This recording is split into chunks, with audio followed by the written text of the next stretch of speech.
Greetings, everyone. It's DioWarriors Monday, or Monday with DioWarriors. Um, strange how right when you're about to start the video, all of a sudden you get all sorts of messages and you start to think of other thoughts and other things. And then right when you're about to talk, suddenly it's like, I'm going live. And then you got like multiple things on your mind and you want to say things, and so nothing that you wanted to say comes out properly. Uh, so, well, anyway, what an introduction, huh? So today, it's one of those busy, hectic Mondays again. I had an order ready to go, but I forgot to include some important parts. So last night I was up late printing those parts, and they're just beginning to finish. I got two prints right now that I'm waiting to seal up a box. It has to be small stuff, it's not something big and complex. So that's what I'm waiting for, and they're doing the last 5%. Well, one just finished. So I guess the other one is going to finish in just a few seconds. Maybe the last 3%, 2%, something like that. So, and then I got to make some time to work with the machine that's behind me over here. This one has been in that state for at least a month now. But, yeah, I want to put that into a video so y'all get to see what it takes to take something apart like that. The thing about 3D printing is a lot of people are not prepared, I think, for the amount of hands-on that these printers do require. It could be a resin printer. It will still require some sort of hands-on, whether it's cleanup or calibration, preparation. A lot of it depends on the price.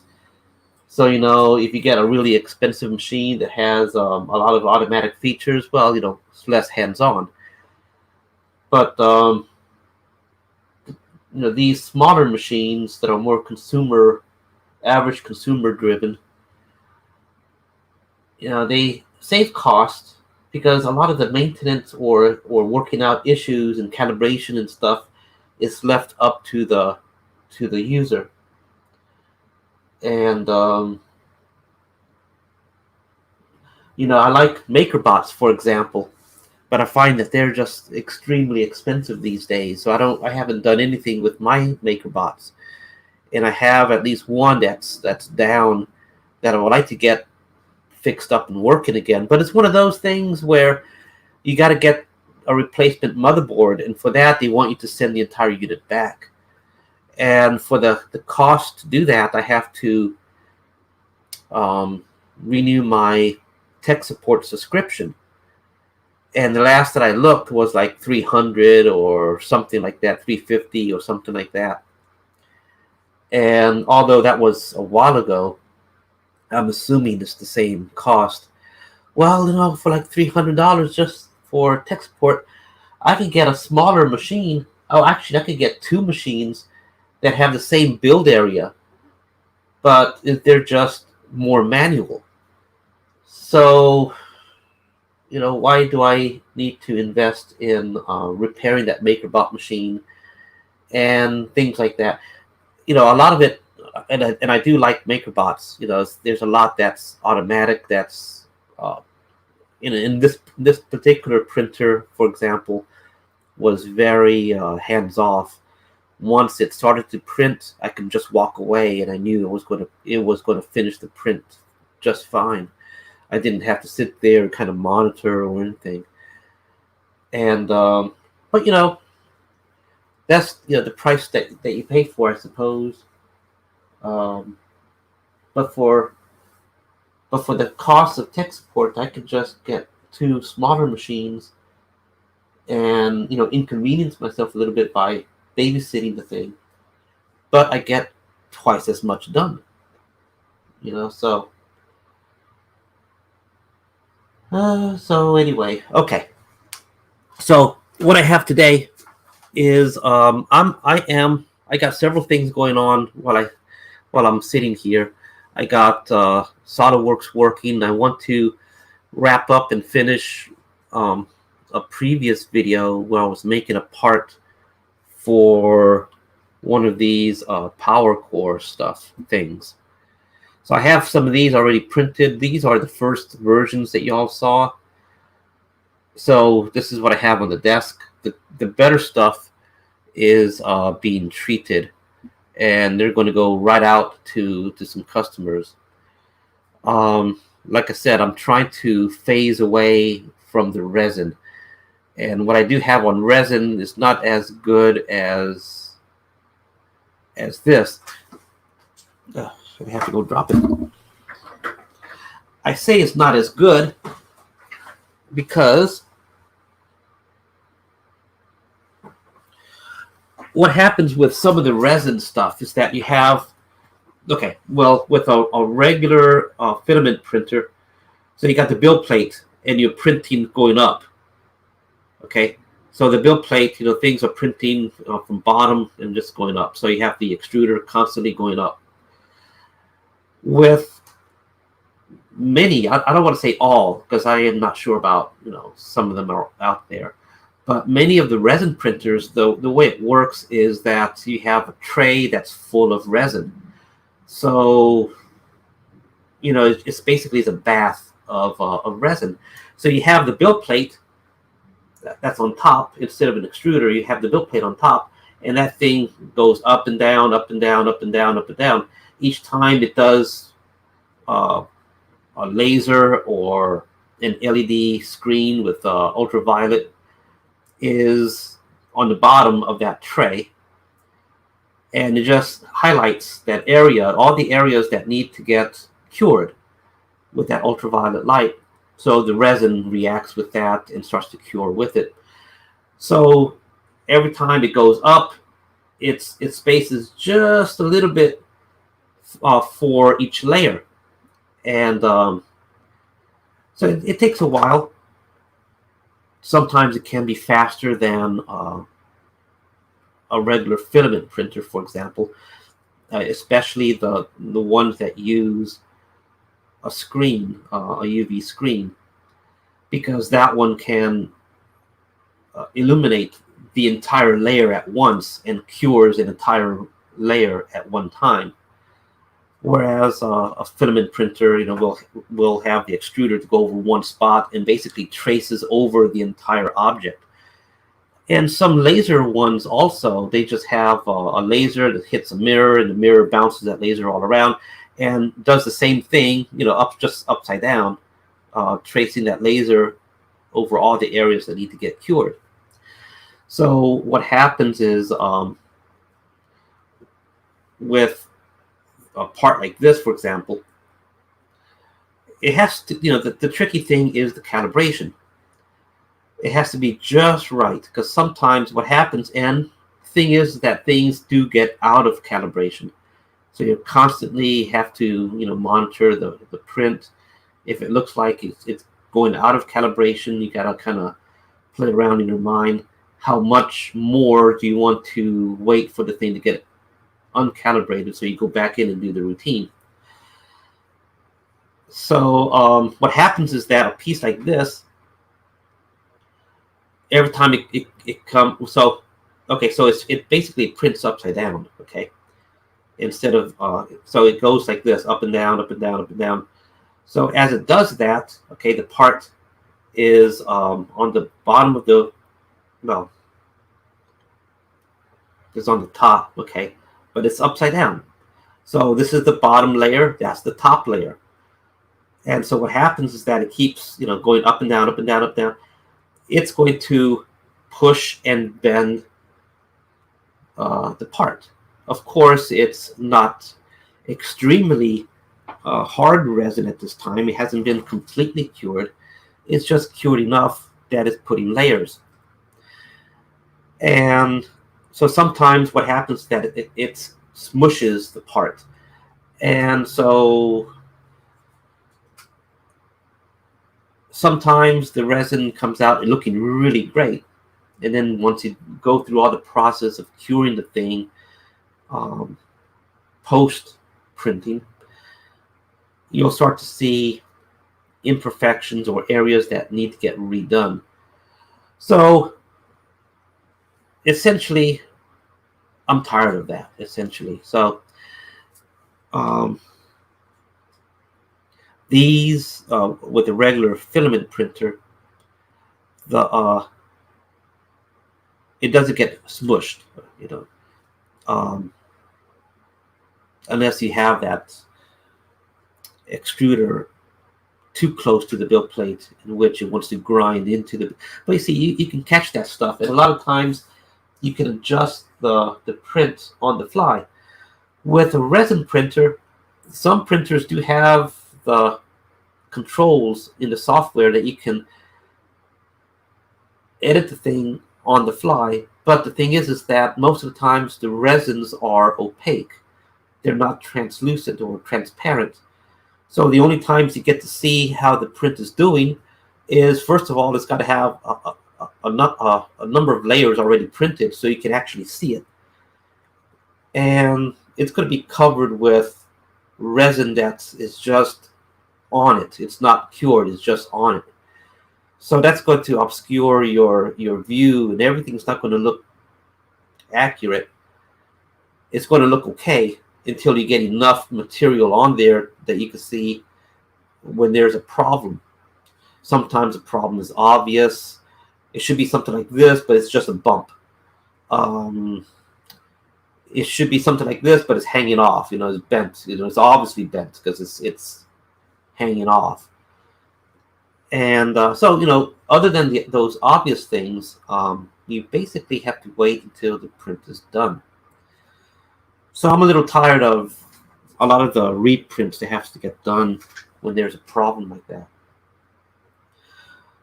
And so I'm moving away from using resin all the time.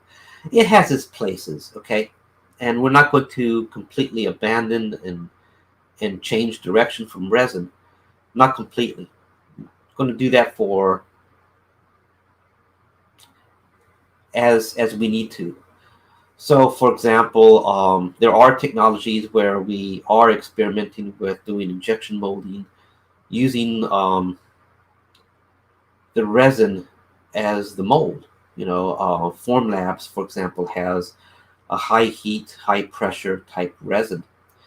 And we've experimented with that in the past. It's not easy to work with. It's brittle. It's like glass once it cures properly. So that means it can crack easily. It's not like tempered glass. I mean, it's like delicate stuff, you know, because it's resin. So, but it handles high heat and pressure for injection molding stuff. So, you know, we do have things like that we have experimented with. And there's other things coming, hopefully soon, that we'll be able to revisit resin and see what else we can take advantage of. Plus, the DioWarriors conspiracy action figures. You know, we do, you know, once we get to the point for doing 3D printing prototypes, we'll do that. Well, okay, enough of the updates right now. I see the prints just finished there. I'm going to, before messing with that, I'm going to get started with this. Already 15 minutes and I'm just talking. So sorry about that. It's just that there's a lot of stuff that goes on, and sometimes things need to be said.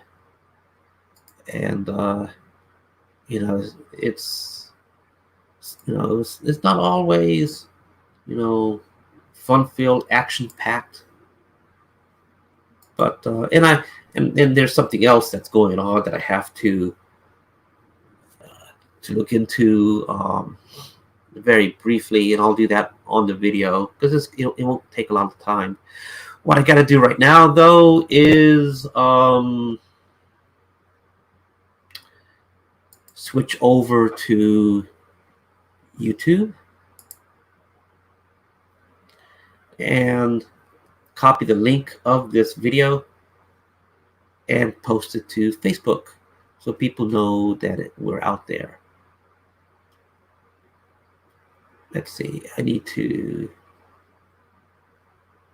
let's say live.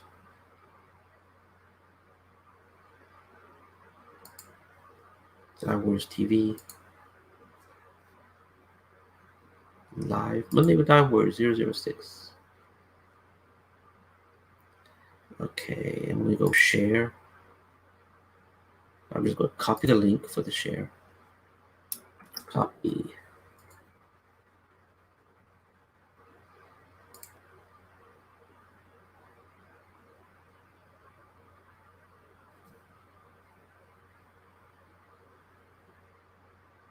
Not a very good picture of me there. I better do it again. Well, hold on. Let me share the screen for SolidWorks, so that way, you know, everyone gets to see something better than my face. Okay, StreamYard. Gonna go to share screen, window. This one, share. Okay. So pretty much where we left off. Going to switch over to YouTube, and hopefully it will share this screen to Facebook. Oh, it still wants to do. I'll do it later. Yeah, I'll do it later. Okay, so anyways, this is where I left off on the previous video. Let me bring up, go open.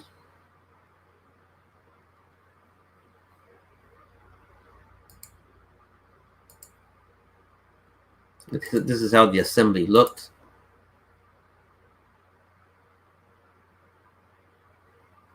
Okay.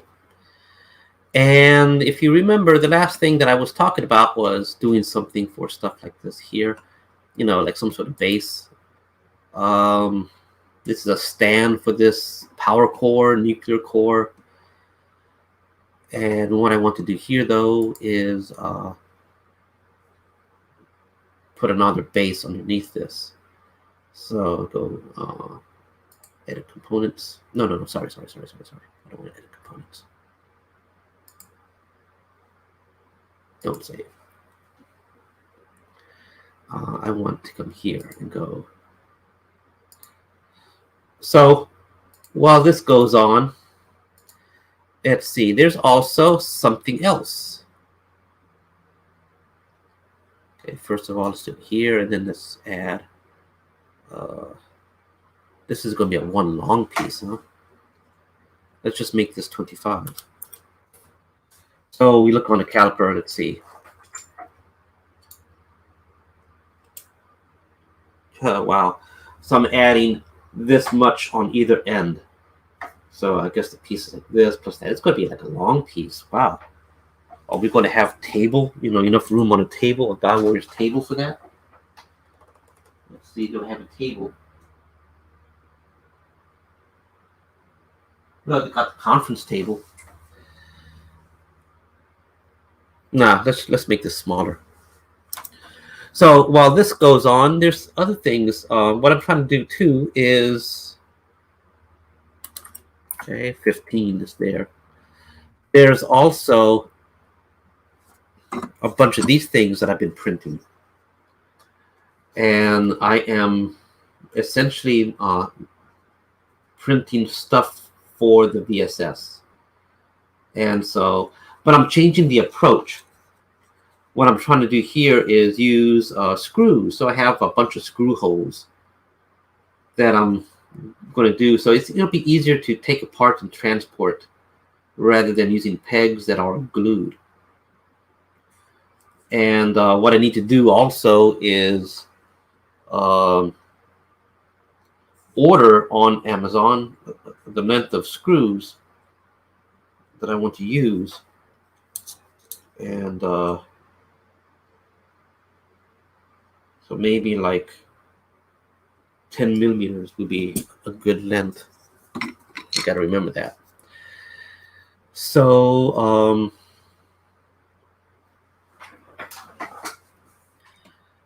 anyway, with this thing, all I want to do is just to make this into an interesting prop, just some sort of eye candy. And don't mean for this to go on for very long. I'm just trying to get to a point where I can feel satisfied that we have enough, and then do like some sort of greeble surface on this, and then send it out as part of a freebie if possible. I do like doing freebies for folks. The hard thing is to have a freebie to include. I'm trying to get the orders out, and sometimes freebies take time, so I don't like to sit there and wait for a new freebie. So I usually just grab something that I have already done.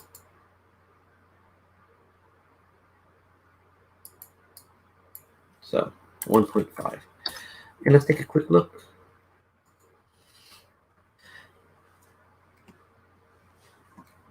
And this is basically all that I'm going to do is that right here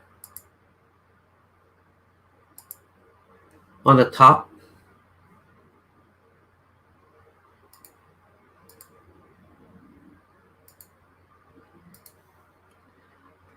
I am going to, well, first of all, I want to know, okay, so this was what, 2.75?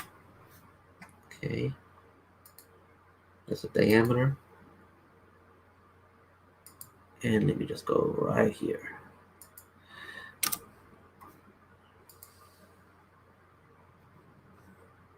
.5, let's just see this. And let me just put a circle here, 2.75.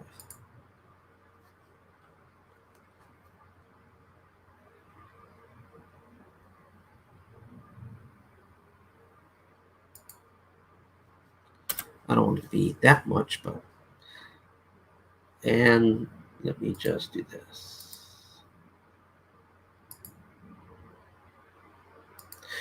So, there's a couple other things that I am planning on doing for DioWarriors, and I'm trying to come up with ways to improve these little videos here, because I don't want to just just do something like doing the CAD stuff, because a lot of people are not really interested in the CAD part. They're interested in the results. So what I'm thinking of doing, and this is probably going to be the last video, like a last Monday with Monday with DieWarriors type video, where I'm doing the CAD things like this. From here on out, I am going to try to change the format some, where I don't do the CAD stuff like this. I may show the CAD files, but I'll be talking about it rather than doing the designs. Let me just mirror this. And I go features. Yeah, that 1.5, that's good. So now here's something that's going to be interesting. Okay, I'm going to do one at a time, but this is a nice little feature here. So we go sketch, and I'm going to do a center line. I want to go from here to here. Come on here, come on. Good, there it goes. And down.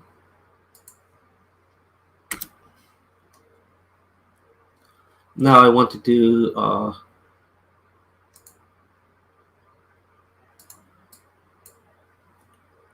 fillet here. Let's just do 2. I'm just guessing at the numbers.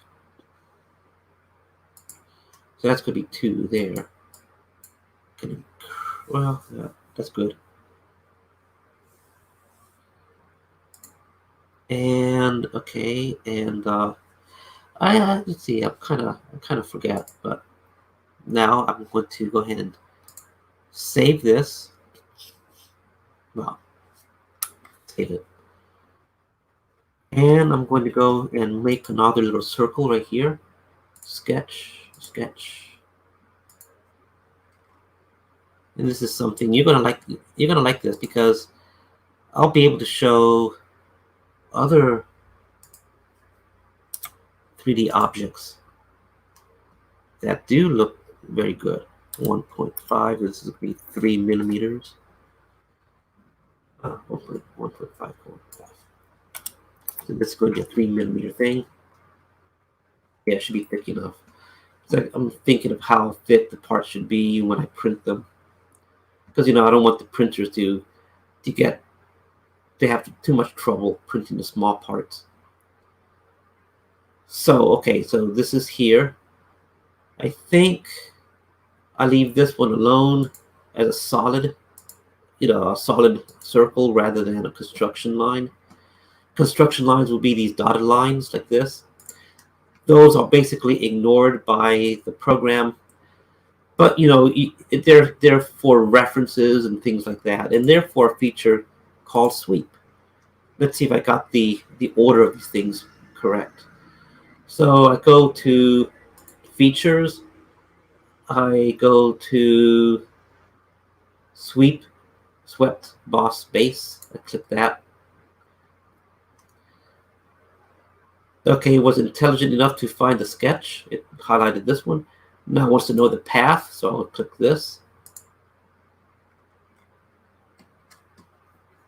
Now nothing appeared. Does the path have to be... Let me try this. Maybe the paths have to be solid. So let me cancel. Go back to this. I always make this mistake, okay? Maybe they're not solid, but I always go back and make this mistake. So every time I use the sweep tool, I'm always doing something like this. It never seems to stick. I guess I have to do them more often. Okay, so I want this and then this. Yeah, look at that. Okay. So yeah, they both have to be solid. Maybe with this video, it'll stick in my memory for forever now. So then I can go, okay. So now I have an instant pipe. Same thing here. Let's do the same thing. Let's click that. And go sketch. Make a solid line rather than a construction line. So here, I will grab that. Okay, good. Took it there, down there. Okay, and then I want to do bevel, or a fillet. Sorry, fillet. We'll set 2. Okay. Then I go to the other plane here, that surface. I go sketch. Go to this plane here, I go sketch. Make a circle 1.5. It's going to be 3 because I'm working in. Okay, so let's see. Oh, so features, swept.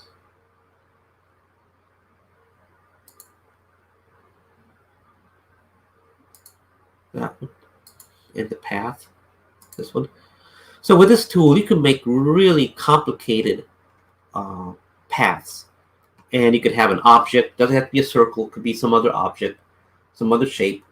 and it will follow that path. You could do a spiral, you can do, some sort of free-form kind of shape, and the thing will follow that.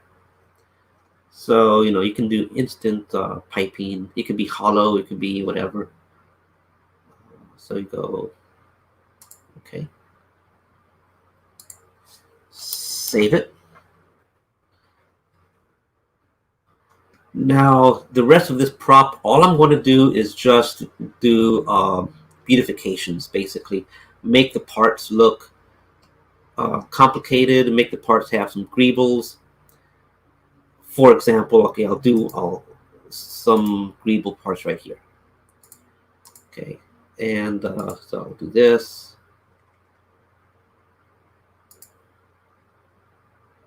Let's do 4. No, let's do 5. Okay, and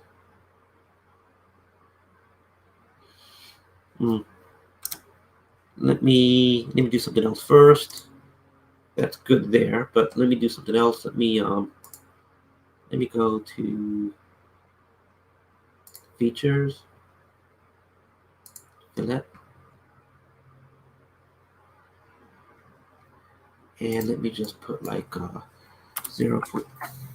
0.25. Make a small flats along the edges here.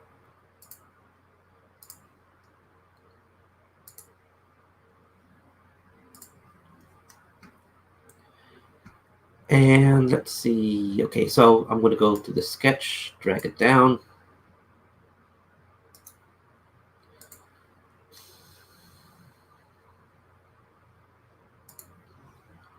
And I'm going to go with this. It was 5.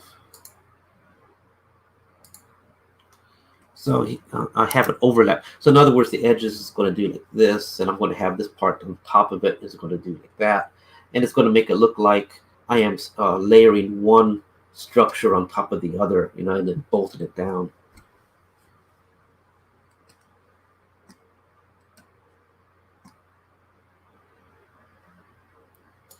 I guess I have to make it more than just 5. I guess it has to be up here to look good.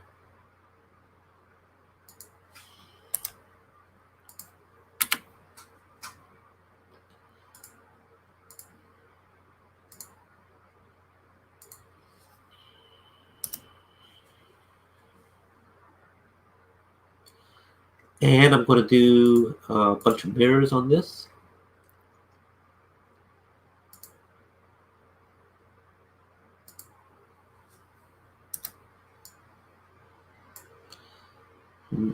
Get out of my mirror. Okay, then I'm going to do another mirror.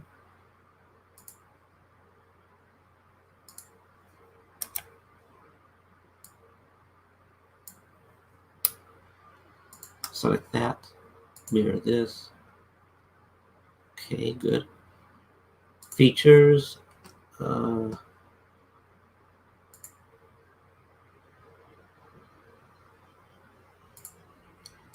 Let's just make it 0.75 in piece.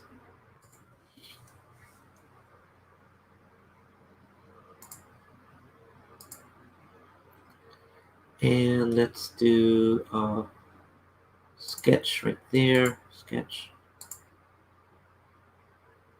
Well, let's see.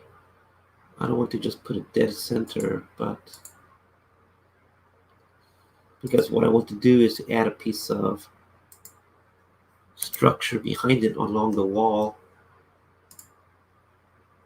But all I want to do here right now is just add a screw.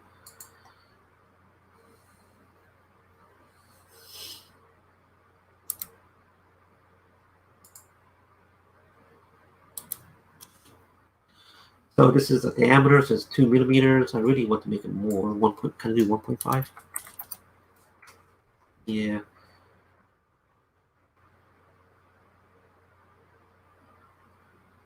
Okay, let's try this. 1.5. Gonna put a hexagon.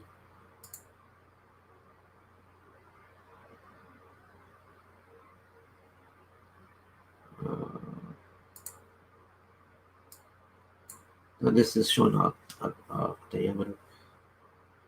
Sorry, did I miss? I said, radius first. Okay, so here's a diameter, 1.5.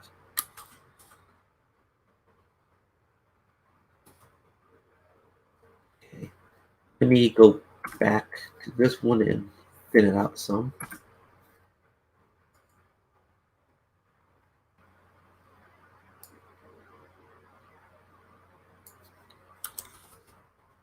Maybe it's a little bit too much. Well, this will do okay.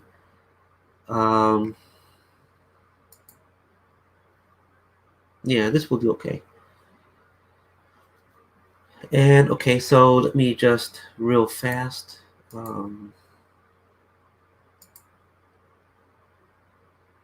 Make some mirrors.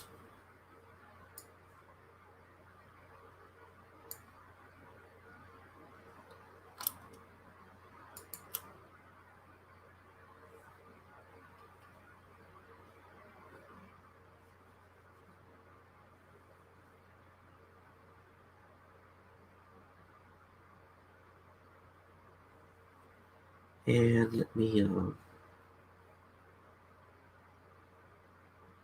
I was just thinking. Maybe I was thinking that I really don't like the way the video is coming along. I think I spoke too much at the beginning, and I know as a viewer, if I go to watch a video, I don't think I'm going to be interested in hearing someone talk first. So I'm thinking about just first of all, I'm going to try to never do that again. Let's see, mirror entities, features. Before I do that, I should just copy this. Copy, so that way I don't have to recreate the wheel. Oh, extruded boss. I want to extrude this 0.75. That's good. Okay. Now what I want to do here, which is rather important. See, I don't like the way it came out so big, but that's just maybe how it looks there. So let me sketch here, sketch here, sketch here. Yeah, so I'm trying to come up with ideas on improving these videos. So if you have bared with this video thus far, God bless you, really. I need as much help, support as possible. Sometimes I just don't know what to do. I'm trying to be regular. And when you don't have content, it can't be always 3D printing, can it? Maybe. See, I want to do other kinds of videos, content also, reviews and things like that. But sometimes you just don't get anything that's worth it. But I'm trying different things. So if you have ideas on content, ideas and things I can do, style, things like that, yeah, I'm willing to try and change my approach on these videos and make them better.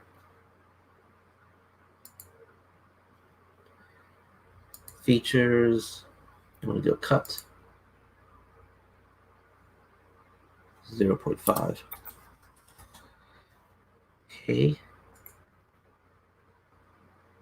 Now I'm going to do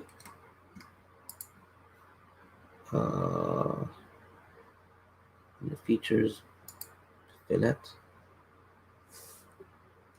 0.5.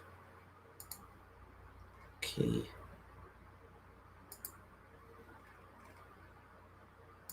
Almost.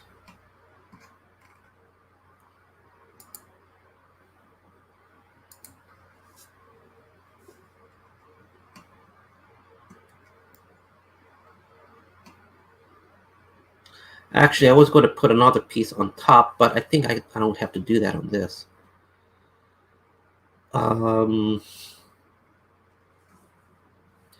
Yeah, I don't like the way that hexagon is. So let me come right here. Not there. This one here. Let me change that hexagon.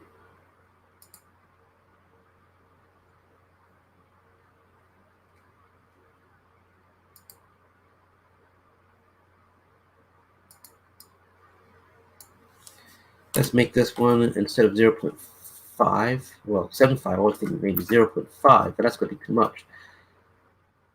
Let's go. Let's try 6.5.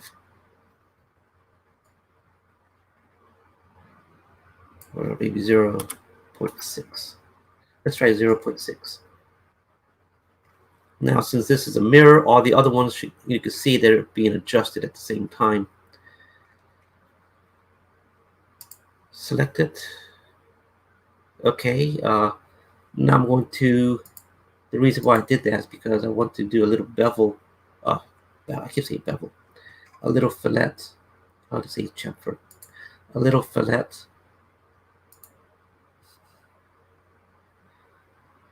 along the screw. Something like that.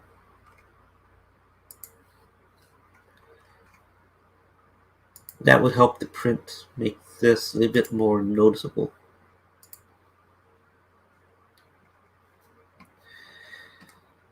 Okay, now one little thing here, a bit of my technique.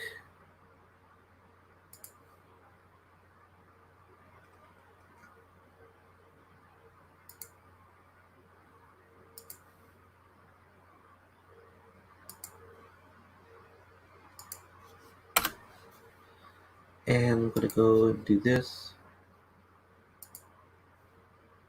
Reverse. Okay. Make a mirror on this.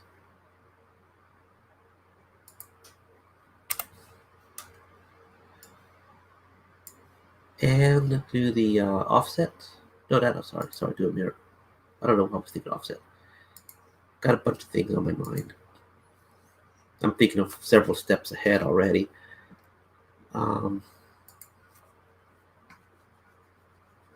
Okay. Save this. Almost done.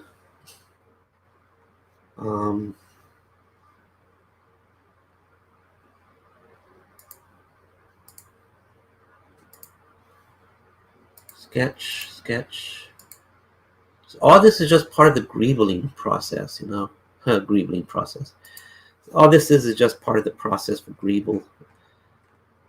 And even though this is not exactly a greeble yet, well, the screw part's not really exactly a greeble because, you know, it's a functional piece in, you know, the way it looks. You know, the classic definition of a greeble is to make something look complex. Even though it has no real function, it's just there for the eye candy. So in terms of eye candy, these are little greebles, but in terms of function, yeah, this, you know, it would actually show these parts are supposed to be clamped down. So, you know, it's not exactly a greeble. Now here's the offset that I'm thinking of. And do 1.5 offset. Okay, reverse. That's good. Because I'm doing both sides. I want to make this. Okay, that's good. Just block it in. Mirror. Go features. Extrude this.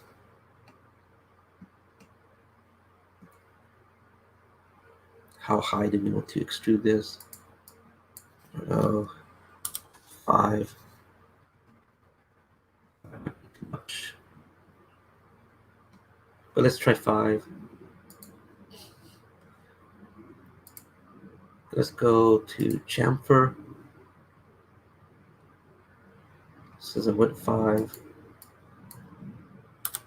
Let's do a chamfer of 5 and see what's too much. 4.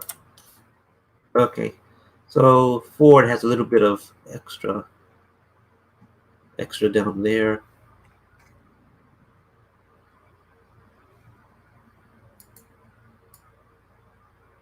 No, I tell you what I'm going to do instead of. So one reason why I do videos like this is because I really think it's good for folks to see what it takes to design things like this. You know, the props that we do. There's more than one way, and there's a number of different programs that are excellent for design. I just happen to like to use SolidWorks. One point. We already did. Went up like 0.75, huh? 0.75.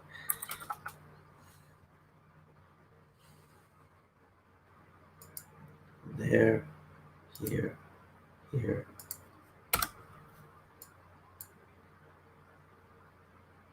Construction.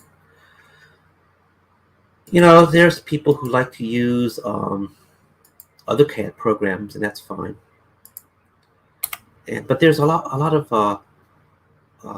programs that you use for rendering, and those are also fine.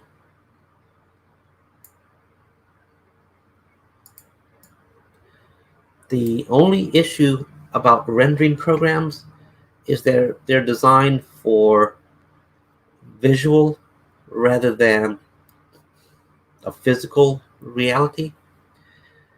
So, for example, you could have something super thin that will not be possible to print because some of those programs do not have the means to make it thick, like some parts, okay, some things. Other parts, like you can do a cube, you can do a sphere and cone and other things, and you can do a Boolean cut, and you can make your own thickness, stuff like that. But other tools, it's like they're relying on UV mapping and other techniques to just put a pattern on a surface. And a pattern is just like with a PNG file. You have transparent parts, so you could do a grid,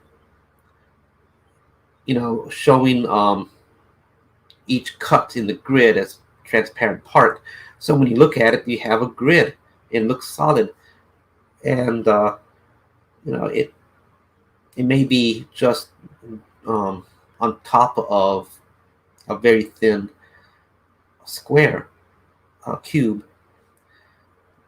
But when it prints, it's just going to print the cube. It's not going to print the actual pattern that makes it look like a grid. So just little things to be aware about.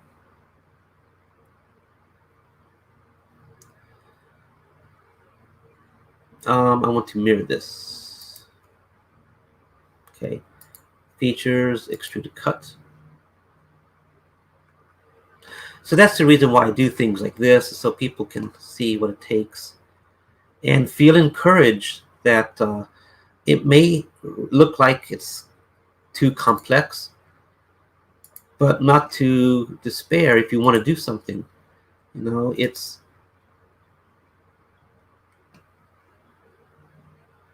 if it's going to look good, then it was worth doing.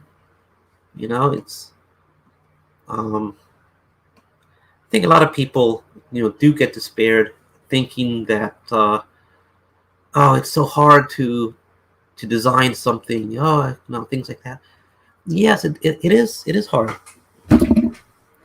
but there's a lot of other things that are harder. So little videos like this, it just helps to get an idea of what it takes.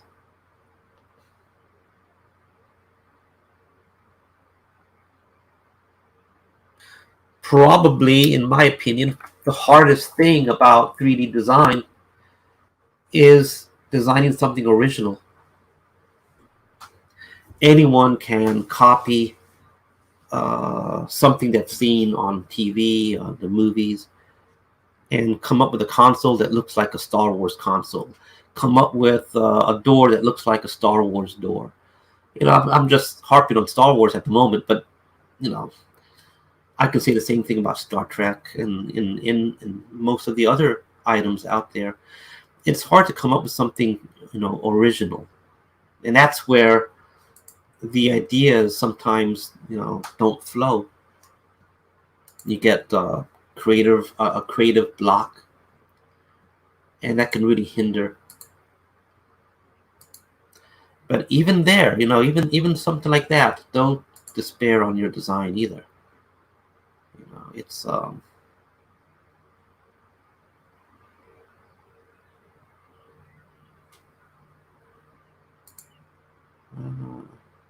I wish I could have my windows open. There's some happy birds out there I can hear. So I'm trying to come up with a shape right here that's not going to look too bad.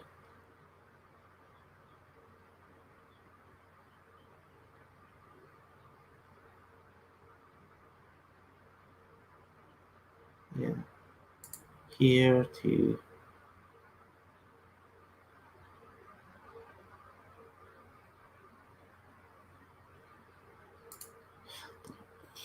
I can hear some birds singing outside this window. I had the windows closed. When I grew up, originally I'm from New Orleans and suburb areas there, and I have a lot of nice memories of being outside in the backyard with a swing set that my father set up. I'm just thinking of something else here. And I remember around 6 o'clock, I think around 7, the streetlights would come on. But around 6 o'clock, the change in the day was beginning. It's not quite dusk yet. It's just beginning to. The sun's beginning to make its way down. You start to see, longer shadows, the trees and things, and the temperature begins to change as well. It's still, hot and humid, but especially around the October month, the closer you get to October, the things begin to change, the weather. And I used to notice a lot of birds, especially during springtime, but around October also, you start to get a lot of birds, chirping, end of the day type of chirp. And I grew up thinking about, hearing stuff like that. 0.75. And it always had me, thinking,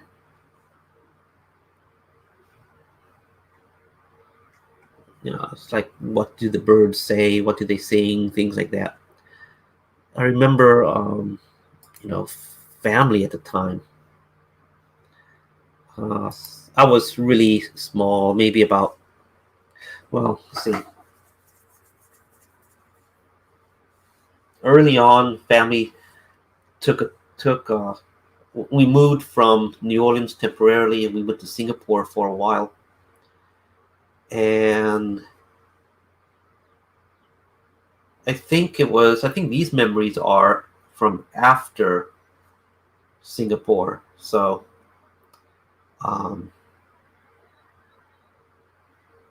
around, so I was probably around 6 years old. Possibly, maybe around 6 years old, something like that. So, it's a long time ago. But I do have short memories of my sister. I'm sitting on this particular swing. It's one of those swings where it's not just like a seat, a single seat. It's like something where two people can sit facing each other, and it swings back and forth. And my sister, she wouldn't be in it. She'll be on the outside. And I remember she pushing the swing, and I would go high up in there, back and forth, getting higher. And she used to sing the song from Mary Poppins, the original Mary Poppins, "Let's Go Fly a Kite." And every time she would say, "Let's go fly a kite," and when she goes fly, she'll push that swing and it'll send me high up there like that, back and forth. And got to the point where it was going high enough, my stomach would feel a little tickling sound, feeling coming back. Those were fun days. Just as a kid, just looking up there, you see the whole world going back and forth on the swing, the sky, the blue sky, the clouds, everything, and in the background are birds chirping and singing. So I have these memories, and they're pleasant memories. I like them. I don't have those memories often these days. I'm always busy doing something else. And I'm sure, your life is probably like that too.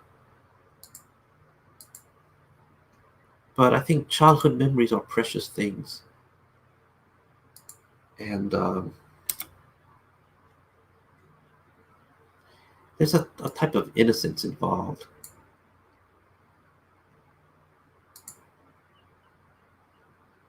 But it's not a bad innocence.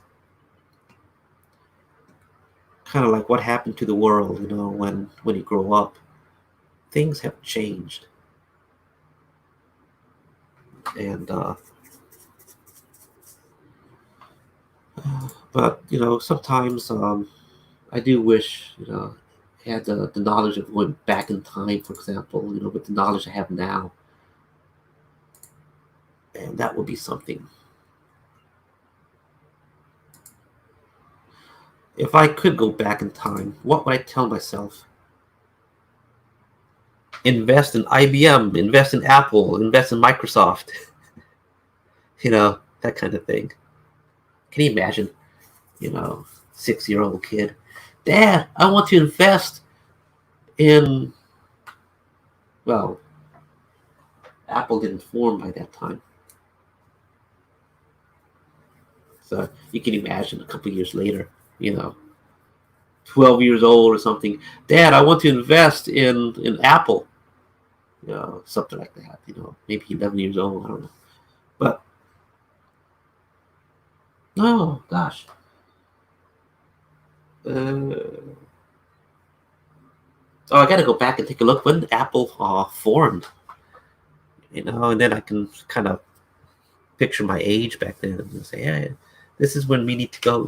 When we need to invest in a company called Apple and then Microsoft and all that. I'll make this 5. That would be something.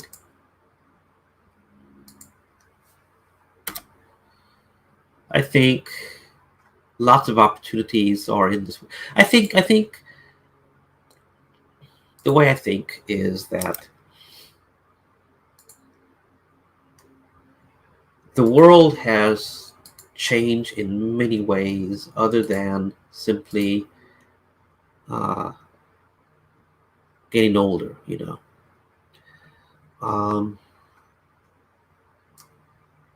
me do this. I think when you're young, you're a kid. Back in those days, things were, I guess you could say, traditional in many ways. You picked up a toy, cheap plastics, figures, were kind of dollish. Things began to change in the 80s. Of course, computers change everything, through use of home computers. I'm not talking about cell phone, things like that, just home computers and such. Now you have 3D printers that you could have at home. So the whole idea is that you have things that used to be for corporate becoming a downscale to consumer. Who would want to use a computer outside of the corporate world? Well, it's as people started to see the uses of that, it caught on, got more. Now we have games and we have all sorts of other stuff. So I think, but people are basically the same still. People are still with the same attitudes and such. So the thing is that the way I see it is there's a lot of opportunities that exist now that can be done. Things that make how should I say? Well, I should say it like this: who would ever thought we'll be using a computer to record your own? I need to mute it. From Shining by Zero. Computer, stop.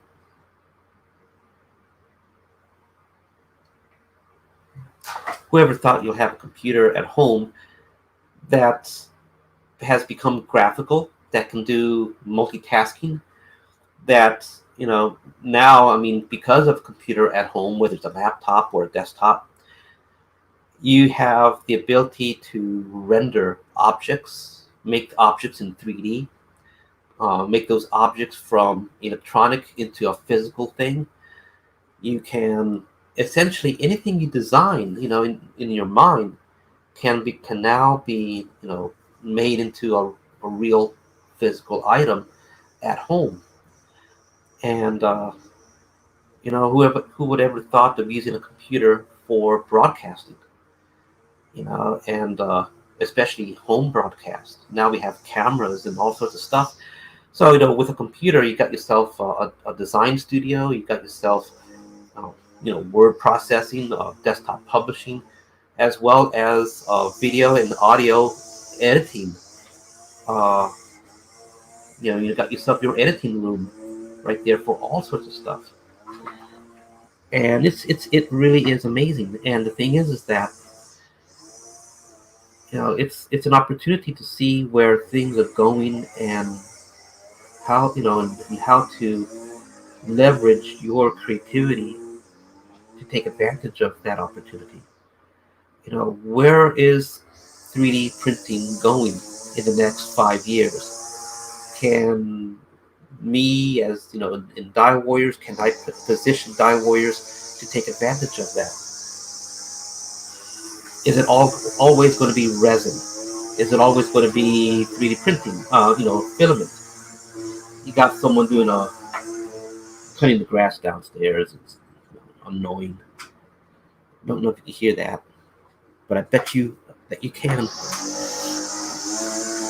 Anyway, back to this. I'm going to just mirror this to the other side and raise it 0.75.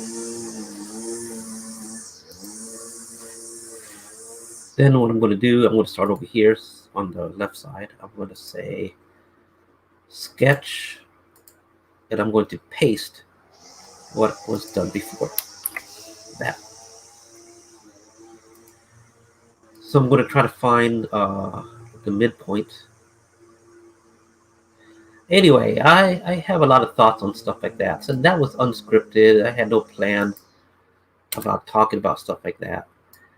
But maybe that's a good thing for content on next week's video. And I say that because there's a couple of YouTube personalities that I do enjoy watching. And one of them is that guy, Robert Mayer Burnett, the Burnett Work on YouTube. Very good commentary on many things, and especially when it comes to Star Trek. Now, the thing is that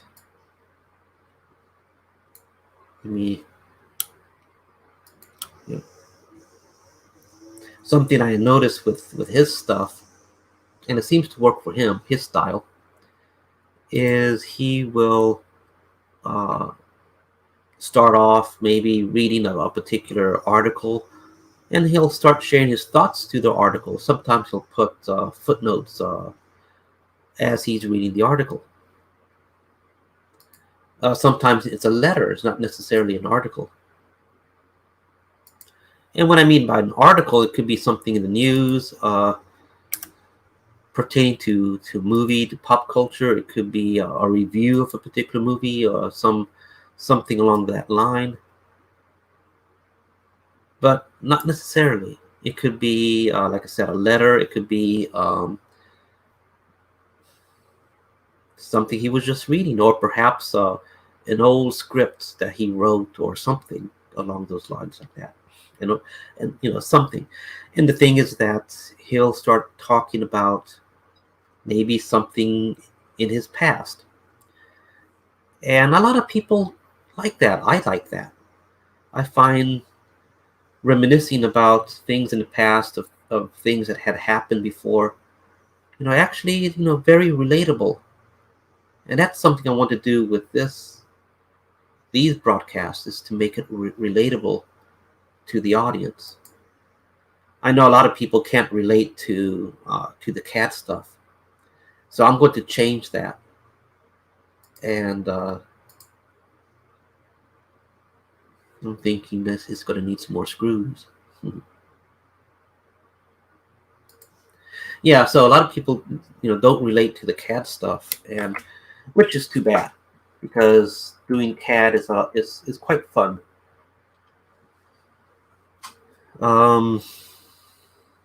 But maybe there's other things that I can relate with, with the audience. And maybe sometimes I can do CAD stuff, but maybe I can just talk about other things. Or we'll see how next time will be. What I want to do here, let me just actually, I'm just going to eyeball it. I don't need to be so precise.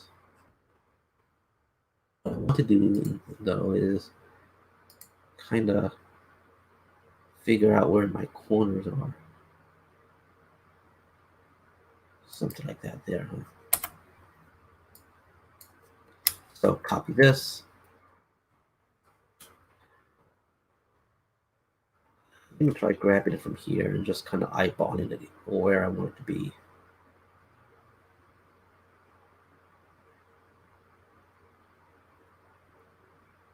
Let me just do it right there. This is just eyeballing.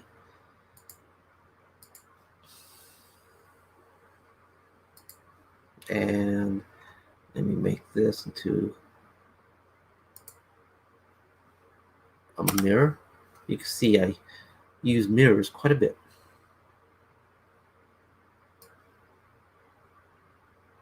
Yeah, it's going to get everything. Some say mirror entities, mirror about here.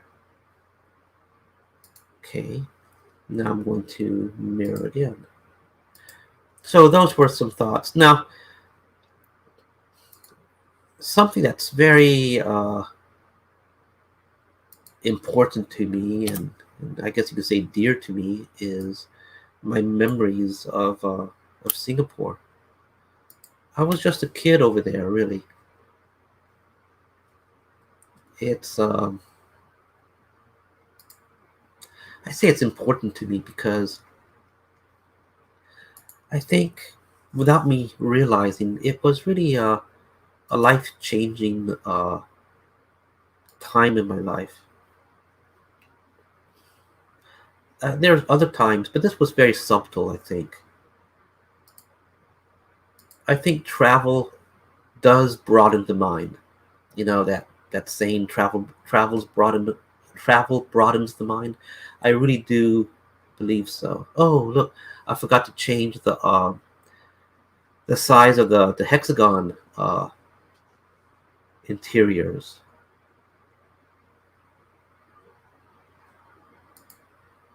Let me quickly do that. Was what, 0.65?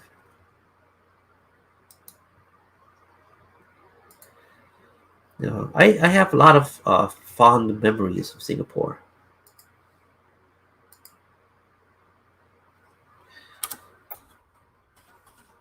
I remember. Oh, that's not going to work. Look at that. That's not going to work.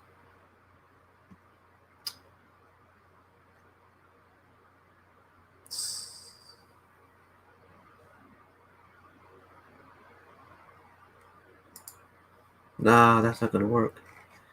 That only minimize the that circle.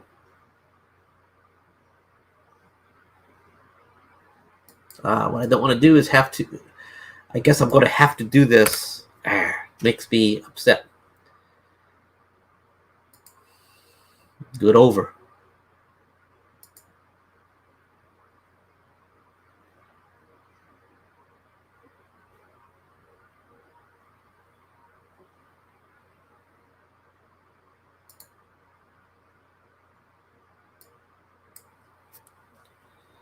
So this is a diameter.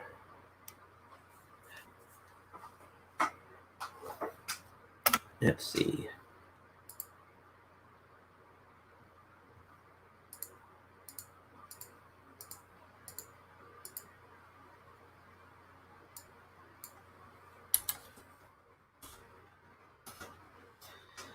That's what it should be. But now what gets me really is that I have to do all of this over again. Let me get rid of that. Get rid of all this. Get rid of all this.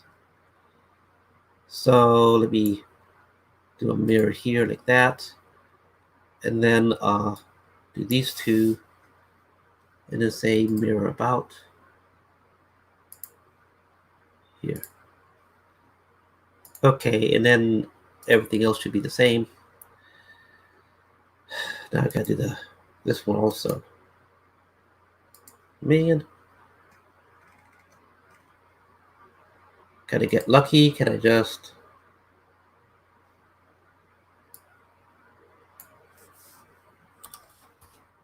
no, I have to do the whole thing again.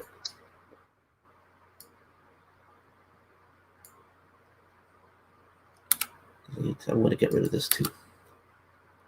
Now I'm going to say right here.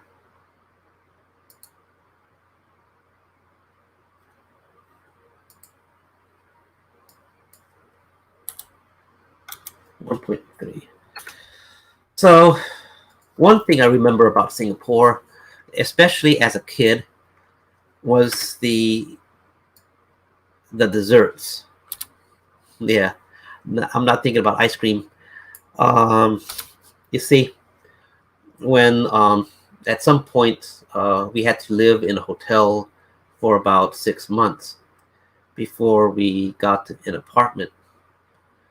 And so during that time, family became friends with the hotel manager and things. So I don't remember when,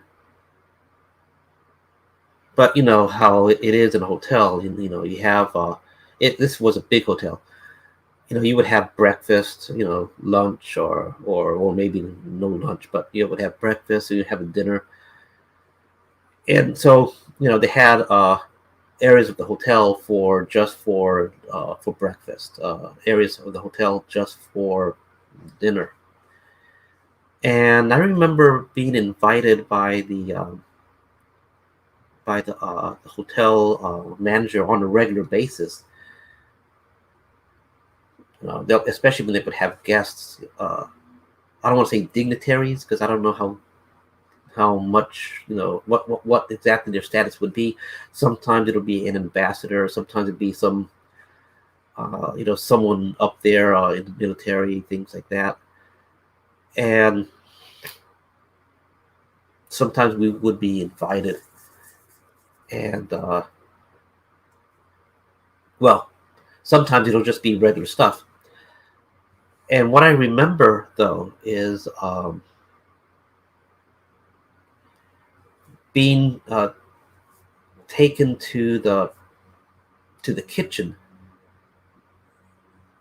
It's like the head chef, not the head chef, like the head waiter or something like that. You know, would take me all the way to the back area in the kitchen, so I could pick out the dessert that I wanted. You know, they would roll out a tray, but sometimes the dessert is not on the tray. So it's like, okay, let's go back and take a look.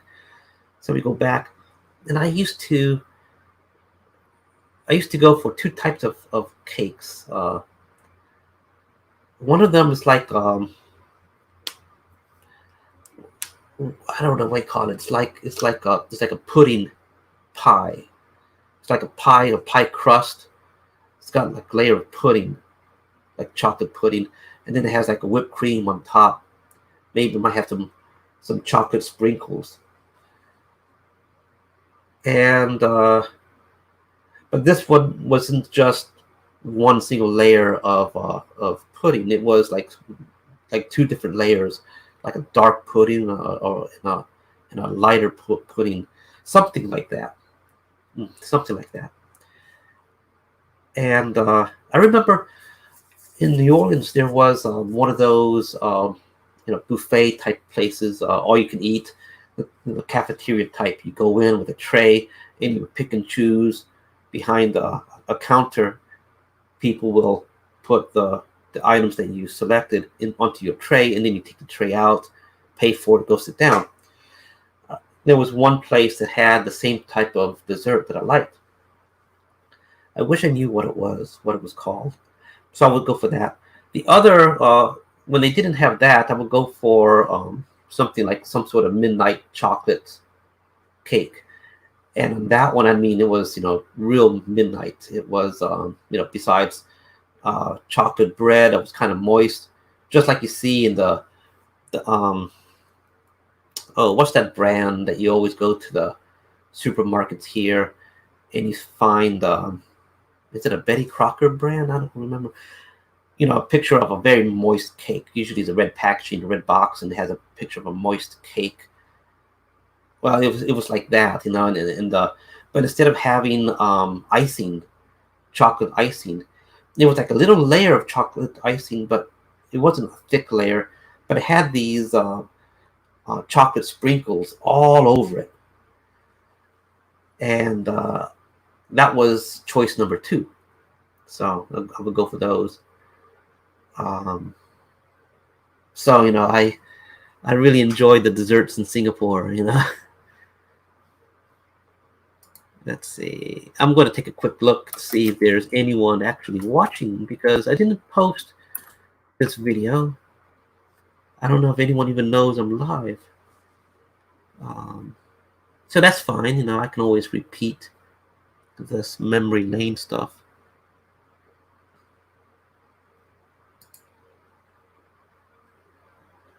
So maybe it is a good thing to do this cat. Oh, look at this. Oh, I didn't do. Okay, let me go. Sketch. Oh, you know what? I only did. I didn't commit it. Okay, so let me do this. Let me go here. Mirror. Okay, and then select these. Actually, let me select everything here except that other mirror line, and the mirror goes to the other side. Now I select it, and it took it. Okay, save.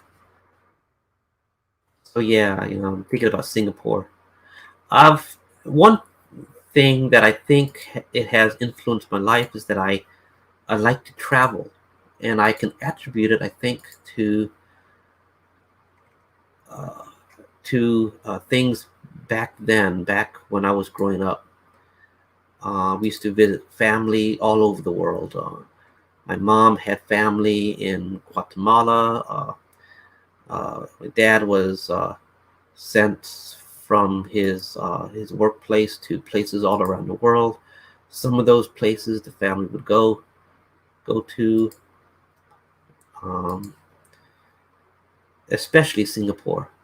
But so spent lots of my early years on airplanes, flying across the Pacific, flying across the Gulf of Mexico. I've never been to Europe. As of this moment, I've never been to Europe.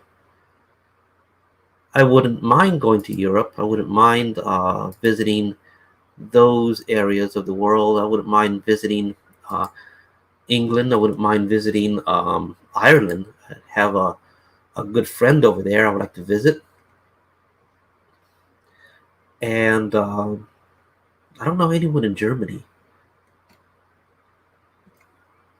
I don't know anyone in London. Oh, but there's a few people we used to talk to back when we were doing rum powered reviews with a friend from Canada, Shane Willen, I believe his, if I got his last name pronounced right.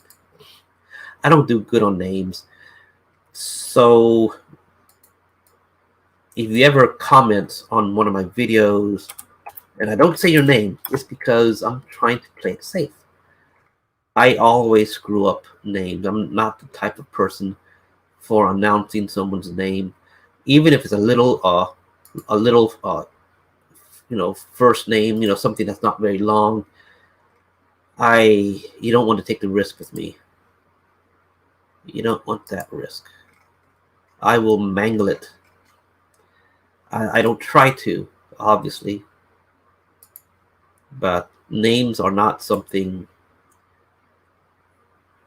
I would do.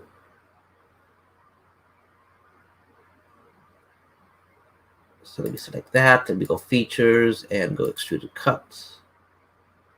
0.5, 0.5.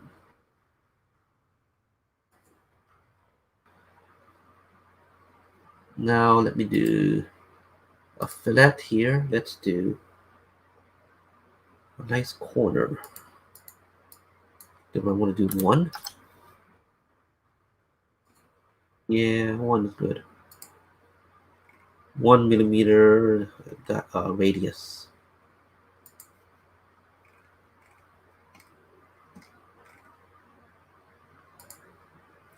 So a little bit faster here because it's a little bit less. I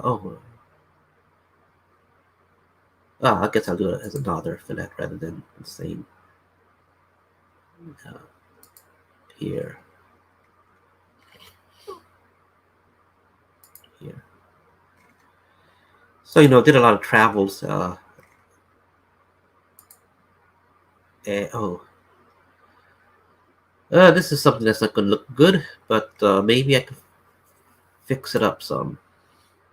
It'll generate an error before I could actually fix it. So just give you a heads up on that.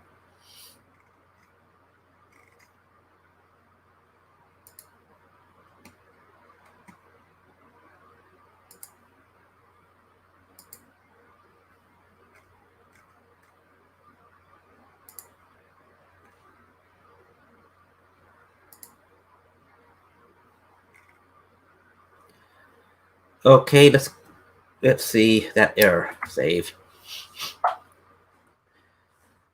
I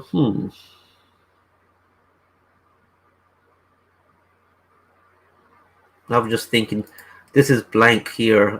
Maybe I should put some sort of greeble. So when the nuclear power core is not in place, it doesn't look so empty.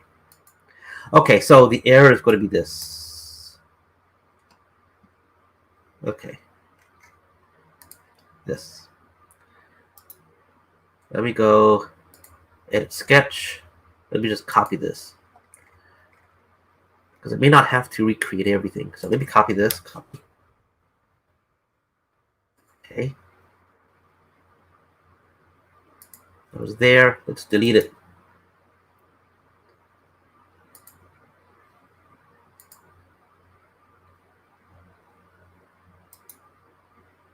Delete. Now let's put it back. Sketch, sketch, paste.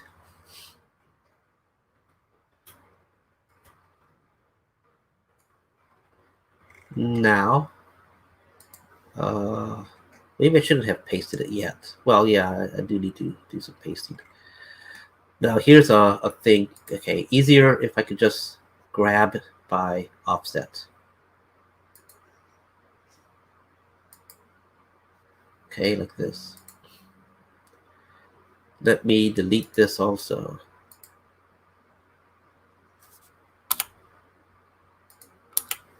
And let me trim this.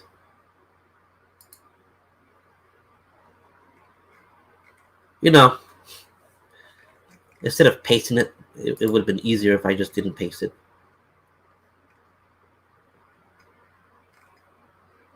But I don't need to get rid of everything. But, well, let me just get rid of it all. Okay, so, okay.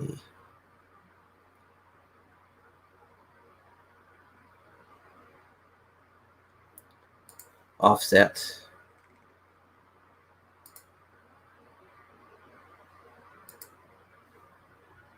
This. Reverse.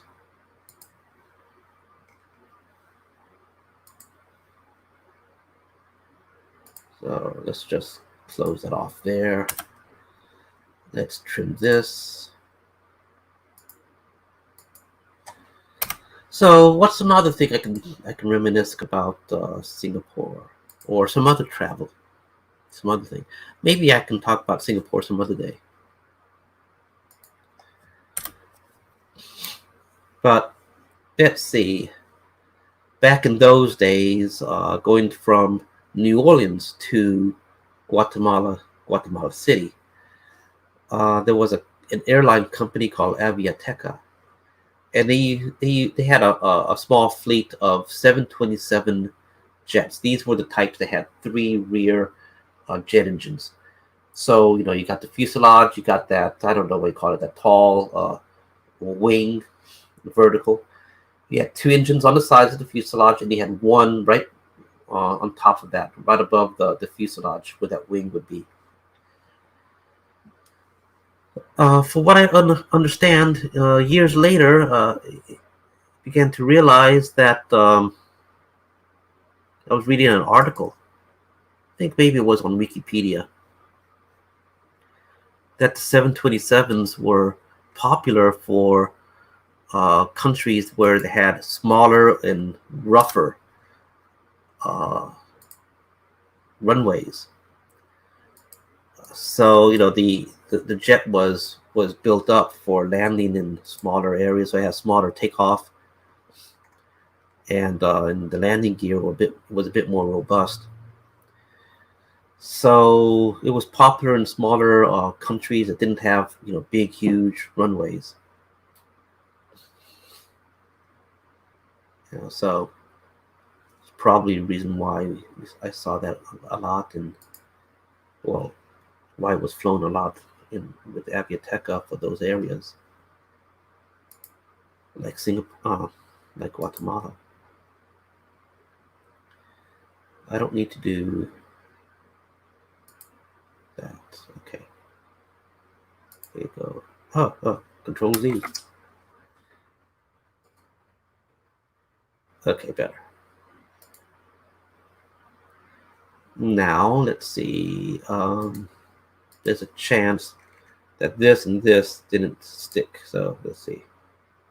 Okay, I was right. Oh no. So it did work. Okay. So what I'm going to do here is mirror that. No solution found. Okay, well, let's go ahead and make a solution. Manual repair. Delete all. Yes. Okay. And now I'm going to copy this. Mirror about. Right here. Okay, and then I can go and go features, extrude cut, and 0.5, that's fine. Okay, save this. I would like to do the same thing for these areas here and this area here. Definitely for this. So let me do that right now. So easy way is sketch, go to offset. Oh, come on. Wants to offset the entire surface. I don't want to do that. I just want the edge.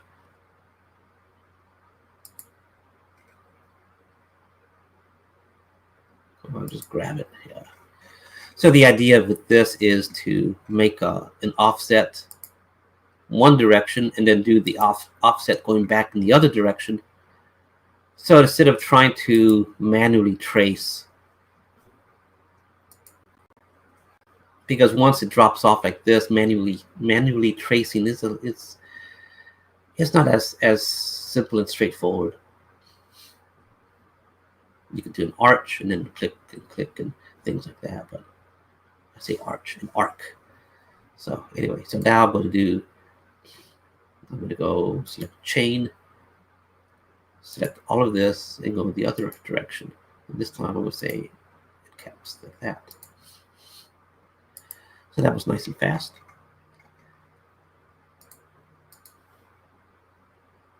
This, okay, there.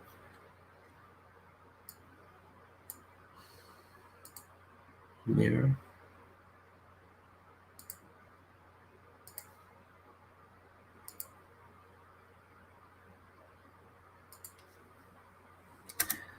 It's about to be 3 p.m.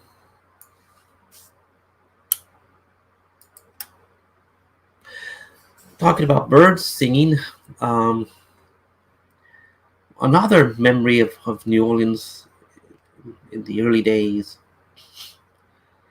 as the weather got colder. Okay, now New Orleans, it has tends to be hot, not like Texas hot, but there is a humidity in the air, and so after a while, it gets really, really and the first time I heard this word muggy being used to describe the humidity was in Texas. So it gets muggy, and my mouth is getting dry. I should bring something to drink next time. So when the temperature begins to drop in New Orleans with the humidity, it becomes a wet cold, and that can really bite the skin. So I remember, once it hit October, maybe about 2 weeks before Halloween, the temperature does begin to change. It does begin to get a little cooler. Usually after Halloween, it's so in November, it starts to get a very wet cold. Sometimes it can get cold like as if it was January, where you would speak or you would breathe and you could see the vapor of your breath. So, but before it got to that point, I remember being outside. The grass is beginning to change, getting more dry, more brown, kind of like a light winter brown. Leaves are falling. Some trees, the leaves are changing color and falling. A lot of swamp-like trees over there, because it's a lot of marshland, swamp lands over there. So a lot of those, the only color the trees change is brown. So they'll fall, become brown, and then just get bare trees without any leaves. And so it's autumn, it's fall, leaves are falling, they're turning brown and they're falling. No nice red color unless you have one of these trees from other places that have been planted. I think I have one like I don't remember what it was called, but it's like some sort of Chinese cherry blossom type, Chinese blossom. I don't remember what they're called, but they used to be this bright green, and during winter they would change from green to yellow, sometimes in orange, and then they'll drop. So you get this orange or yellow, fallen leaves all over the grass. So one of the memories that I have is is going outside after school, come back. So maybe it's like around 3 p.m. And, sometimes, maybe my mom is indoors or something along those lines like that. So I go outside and I'm looking around. Back then I used to play G.I. Joe in the backyard. And so I may have, G.I. Joe stuff set up. So I, go before homework and all that, I used to just go out to the backyard and just look around and see where we left off. Me and friends, friends around the neighborhood used to get together in my backyard and set up G.I. Joe stuff for these major battles. So, sometimes we'll leave stuff there overnight, the next day or the weekend, instead of taking the trouble of taking everything back, and we just leave it there. And so I, used to go back and used to take a look and things. And I remember hearing a blue jay just making its sound in the background. And most other birds are not making sounds at all. And sometimes the traffic, at this time, there wasn't a whole lot of traffic. So we had the house, okay, top view. We had the house.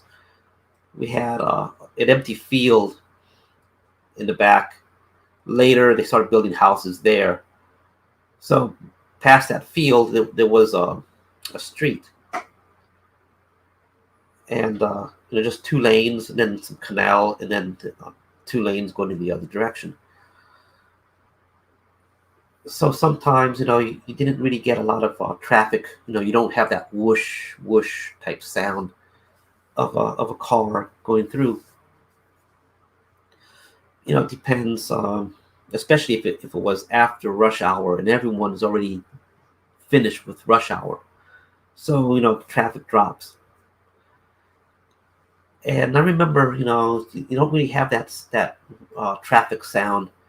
And I could hear this blue jay just squawking in the background, just somewhere. It sounds very, very lonely, And in my mind, just imagining, it was like as if I was in some woods somewhere, and the only sound was a bird somewhere, in the woods, just squawking, making its sound, and just echoing through the trees.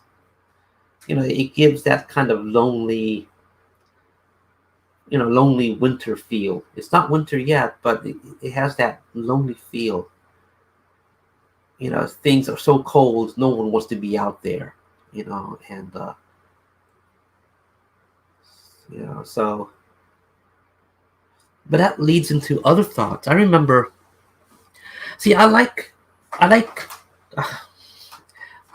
cold weather. Okay, I like cold weather. Only when I can dress up, in something warm, warm coat, things like that. And go to a coffee shop or something. I like, you go outside, it's cold, you go into a nice, warm, toasty coffee shop. You got the smell of the coffee. I like that. When I went for my undergraduate studies, I went to LSU. And they have a nice coffee shop over there called Highland Coffees. Well, the current location that they're in wasn't the original location. The original location was at the corner of like Chime Street, and I don't remember what's the other. Was it Dalrymple or something like that? I don't remember. But right outside the gates of LSU, it wasn't Southgate, maybe. I don't remember. But the Chimes, it's like a little bar area. On the other side of that, there used to be a bank, and eventually, Highland Coffee leased that area, and they had that corner. It was an excellent location because they had a lot of foot traffic, and so students going back and forth. It's just right there. I mean, you have some apartments nearby in an area behind the Chimes and other areas like that. You had a lot of foot traffic. And plus they had a parking lot. And so sometimes students would park the cars there. So, foot traffic for that. So you end up having a lot of foot traffic, especially by the chimes, and it has a few other bar areas around there too. So Highland Coffee was in an excellent location for foot traffic.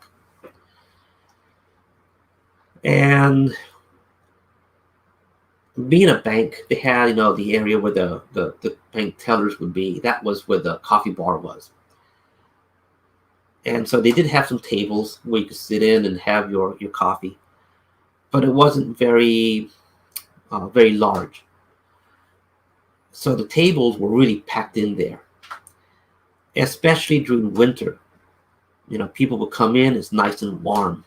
You got the strong coffee smell. You got the sounds of the espresso machine doing its thing. Because it's a flagship university. It's one of the top 10 research universities of the U.S. You have a lot of international students there. So you used to go to, especially during winter, used to go to Highland Coffees, and back then, I don't know about now, but back then they didn't do specialty drinks. It was just pure coffee. So of course it could be black coffee, Americano type, or it could be espresso or cappuccino. They would have the traditional style granita latte, and with a cold drip. But other than that, there wasn't anything fancy. It wasn't like we're going to blend up this cocktail of flavors into an iced drink and then put some coffee in there and here's your, I don't know, whatever. They didn't have stuff like that. They had teas, and that was you could say the most exotic they would get. But it was really nice because it was a very hardcore traditional coffee type thing. Was no fluff about it. It was, these days you go to a coffee shop and you're, thinking about some sort of, soy latte with passion fruit flavor, or something with, I don't know, something. Nowadays people, during winter, people start talking about pumpkin spice. Well, this was before the days of pumpkin spice. This was just pure coffee. It's, your cappuccino with, several shots of espresso in there. And you want something iced? Well, we have granita latte. So other than that, or you could get an iced mocha, or you can get yourself a hot mocha. So those were good stuff. So people from all over, from Asia, Europe, all over Central America, South America, people speaking Portuguese, people speaking German, people speaking French, Spanish, Vietnamese, because especially New Orleans has a large Vietnamese population, but you had Chinese and Japanese, and and plus you have people who want to learn a foreign language, so they have foreign language classes, and so sometimes they would meet with their group to kind of study and practice vocabulary. I used to meet with a friend there to practice Japanese, and later I used to meet with another friend to practice Chinese. And so I took, at LSU, I took foreign languages in Spanish. That's one of the prerequisites. And then electives, it was Japanese, and another elective was Chinese. And I first took Japanese because I wanted to I guess you could say, linking back to my experiences in Singapore, now I had an interest in things Asian, and so I was getting into anime, Robotech, for example, getting into anime, and so during high school I was expanding my horizons with anime, and went to my first science fiction convention and stuff. I found what they call MOOCs. These would be like magazine books, very thick with lots of pictures, all in Japanese and stuff. So I didn't know what they had, but heavy on pictures, so you didn't really need to rely too much on knowledge of the language to understand more or less the context of the book. And so got into models and things like that, sci-fi models. This was before Gundam was really kicking off, and so you end up having Machine and Krieger type models and other kinds of models like that, and it's very, very, very, very good. Yeah, these are topics I would love to talk about. Maybe I should do another Monday with DioWarriors, evening edition or something like that, and I could just talk about stuff like this. Maybe that might get people to. Yeah, I think I'll do that. Maybe I could do that tonight. In the middle, because I'll be doing prints as well. But yeah, that would be nice to reminisce and talk. So let me just do this real fast so I can move on. But coffee shops, yeah, that was a thing. And for mirror entities, I want to mirror about. Come on, mirror about here. Okay, now I'm going to do an extruded cut. And that's good. Save it. So it was really fun, back in that university environment. See, here's the thing. Hey, I had good experiences at LSU and, of course, bad experiences. And bad experiences were not as many as the good experiences. There was a lot of study, a lot of confusion. Like, how come I study really hard, but my results were not as well as I thought. I have to study harder, because there was a lot of stuff like that for me. There was a lot of good moments with studies also. After a while, you begin to realize what your strengths are when it comes to studying, and then so you try to take advantage on the next semester to take advantage of your strengths, and that's what I ended up doing, realizing that I'm not very good at this approach. I got to do my own way, a different approach, and I would do that, and it turned, it worked out. Especially when I went for my graduate classes and stuff, I changed my approach to studying completely, and I took all of the lessons learned of the study approaches that did not do well with me, but I had to do, because sometimes you just got to bite the bullet when it comes to studying. And even though you may not do extremely well with a particular approach, it's the only approach you got.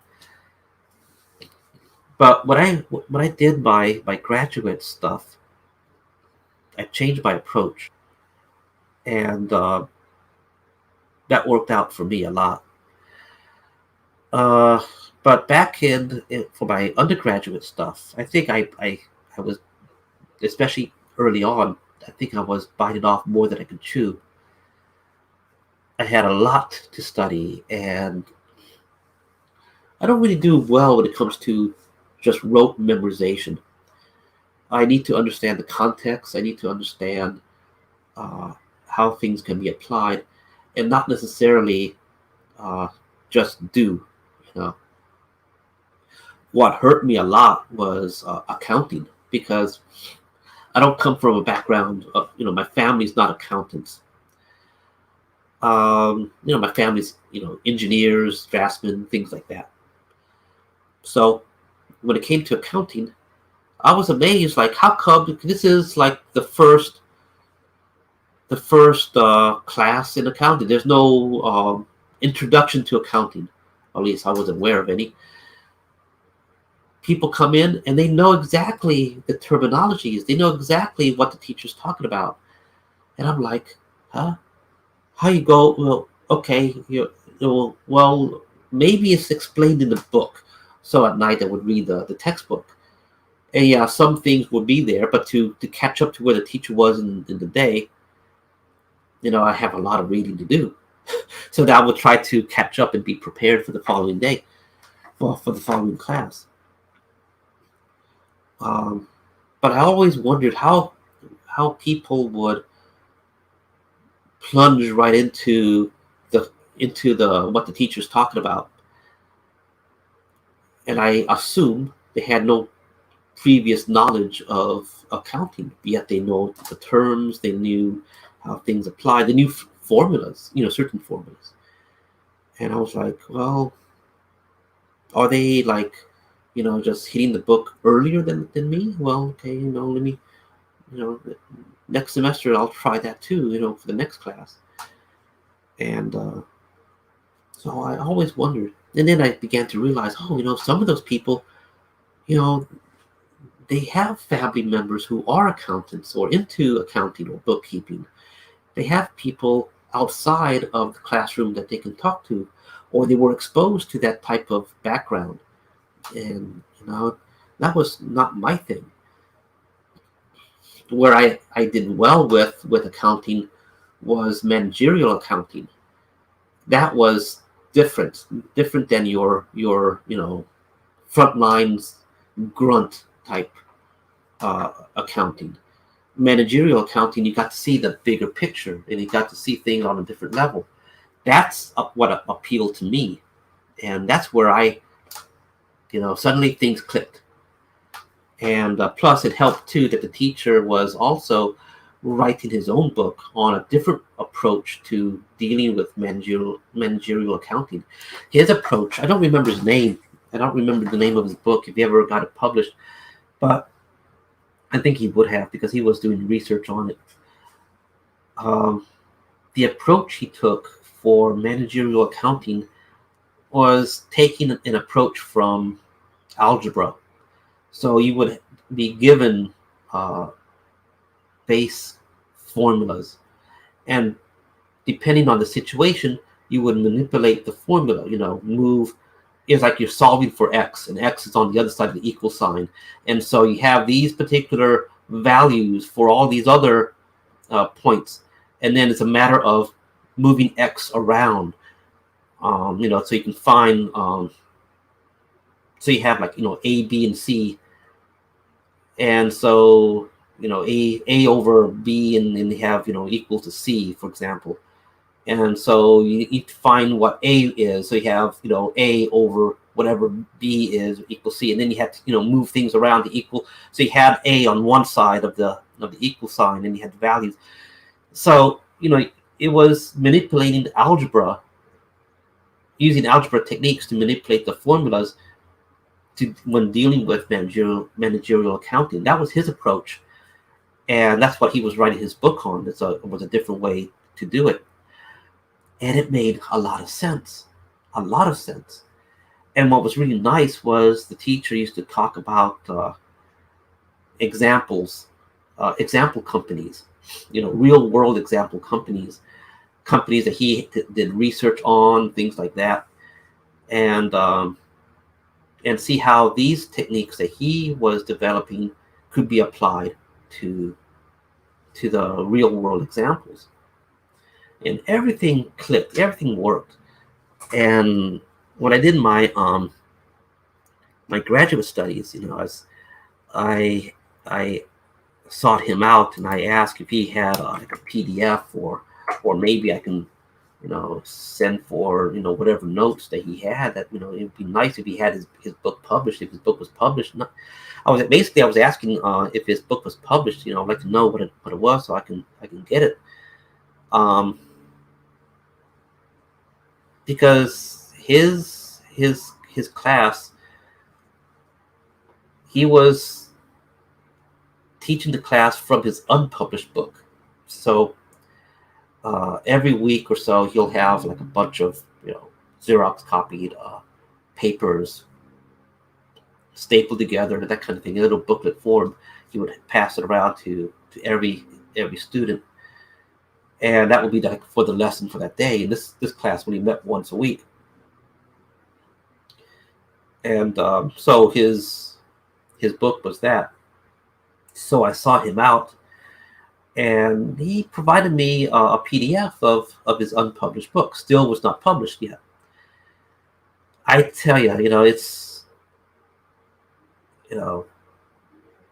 it really worked. His technique, I really think was really, first of all, was timely. It was a godsend for me. It was, perfect timing. It just made everything easier. Things clicked. And for me, looking at the bigger picture of things, it really worked. So I'm thinking what I'm going to do here. Okay, so that changes my approach to. Okay, so here's the traditional way to do the tracing. Okay, so that really changed my approach when it came to studying. And but yeah, so anyway, we went off on a tangent. Sorry about that. I don't really know why I was going. Oh, but it was something to do about languages, right? Yeah, and coffee shops. And I really like drinking coffee. There's a big history involved with coffee. Of course, everyone talks about Robusta beans and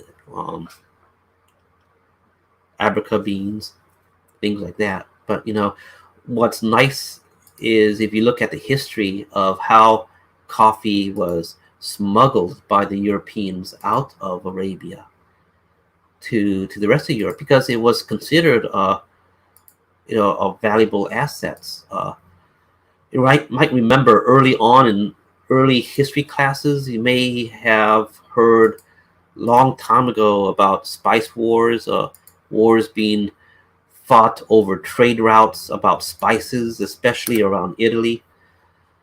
Marco Polo, one of the reasons why they went to China and stuff was to look for better trade routes for spices.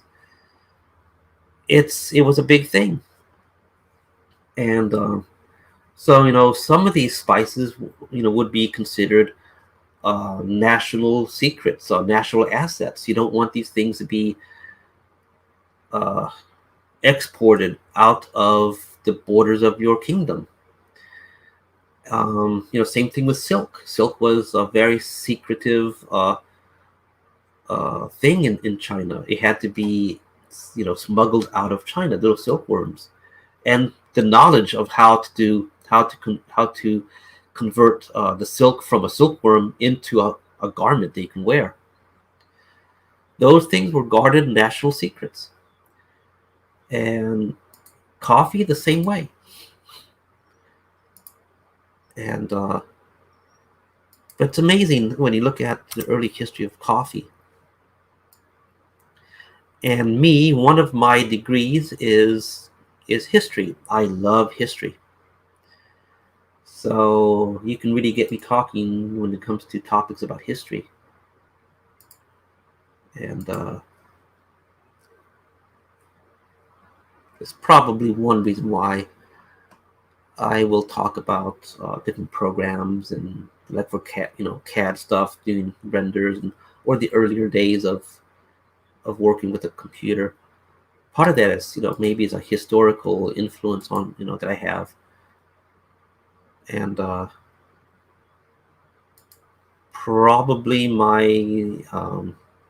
visits to Singapore the same way. Now I'm going to try something here. I was looking at this earlier on, and I was thinking, like, see these cylinders here? It would be nice if I can make these into some sort of coil. So I was thinking, like, well, what if I can make this into I could do it as a cut.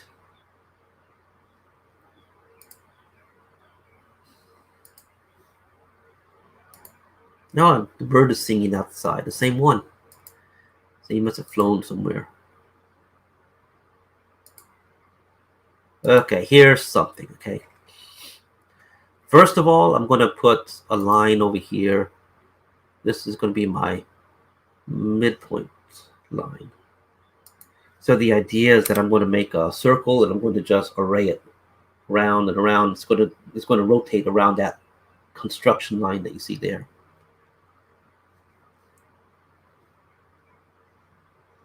Now I'm going to make, the difficult thing is determining exactly where the, oh, okay, it wasn't that difficult. Right there. Now, do I want to make this into a cut? Or just make it with true circles? Let's do it as a cut first.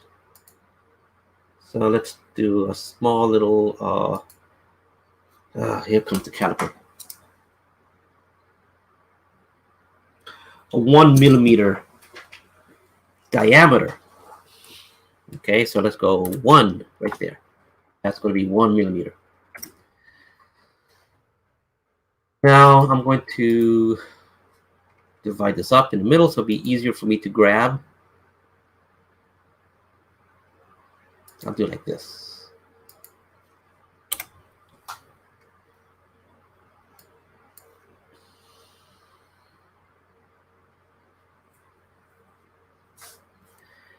And maybe I could do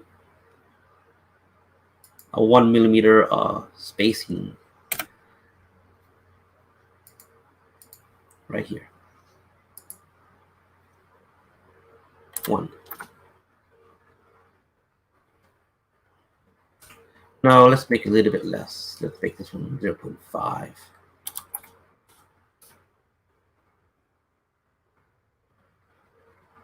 Did it do it? I wasn't paying attention. Doesn't look like it did. 0.5. Okay.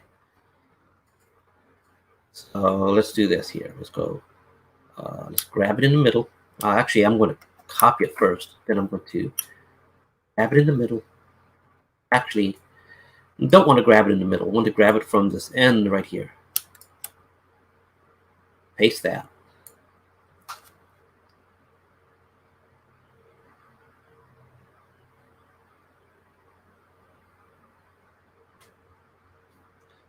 Well, I could make it, instead of cuts, I could make it just, actual circle. Okay, let's try this. Without doing any math to figure out how many I would need. Let's just go straight. Let's just plunge right in and do a linear sketch pattern, which is basically an array. And let's make the spacing of the array, let's say 1.5, and take a look. Okay, so it has a little gap, a 0.5 millimeter gap.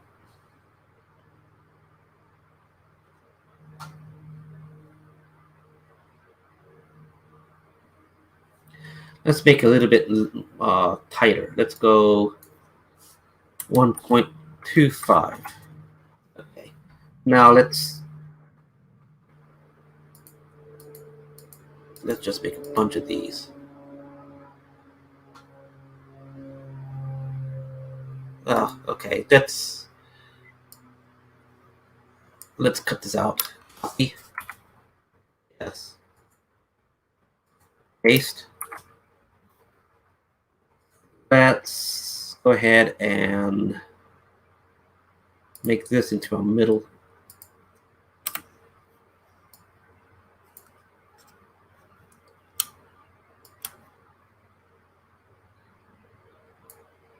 Okay, this is going to be good enough. Then I wonder if I can do it.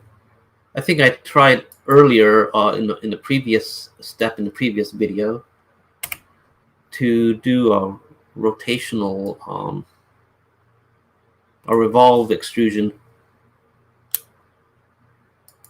Just rotate it around. Well, let's mirror this. But I think it didn't work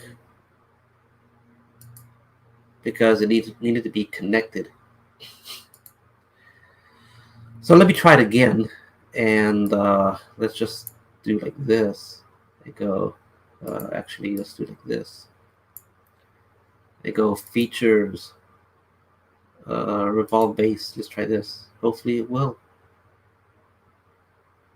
Axis of revolution.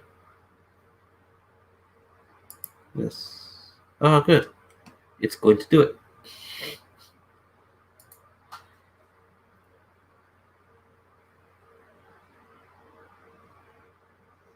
Now, this is nice, but it does have a problem when it comes to printing, because the bottom of that circle is going to be printed in air. So what I'm going to do is just make a little thing that will help the printer to extrude a piece of filament across first before it starts doing the circles.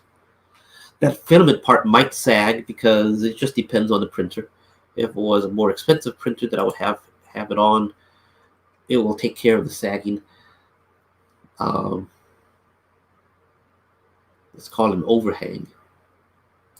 Sketch right here. Sketch right there.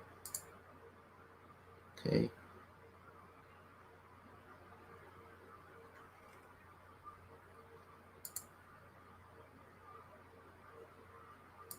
Okay. Now I'm going to do an offset. 0.5. Oh, I can make a little bit more than that, and that might actually make it look good for other reasons. Let's try 1. Yeah, let's try 1.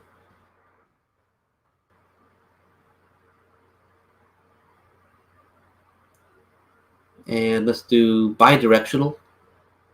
The original line being a construction line. Bidirectional because this is around a cylinder, so if I did it directly on there, and you can imagine the cylinder is round and I have a piece directly on there, I make this into a square, it's going to have a wedge gap on both as it goes. So having it inside like this ensures that I'm going to have material that will be in contact to that surface of that cylinder. Now I'm going to go and make a mirror of this. 90 degrees, okay. So yeah, all of this is some good topics for talking. I think I'll do that tonight. It'll be like the 1940s with President Roosevelt, the second one, Eleanor Roosevelt. Fireside, what did he call it? Fireside hour, news hour, or something like that. It was a time where TV was just beginning to be introduced. So a lot of people had a radio that they were just listening to the news. And so what you had was the time to address the nation, and the president would sit by his microphone and he would talk to the audience, the American people, through the radio. So people used to gather around. I don't know if it was weekly or monthly or something, but used to gather around and listen to President Roosevelt talk about whatever. And so maybe we could have a fireside chat or something like that. Maybe it was, I think it was he called it something with fireside. I don't remember, but you get the idea. Maybe tonight could be, fireside chat with DioWarriors. Go, okay, go features. And extrude base. How much do I want to do? If I go 2, would that be too much? Mid-plane. So let's do a top view.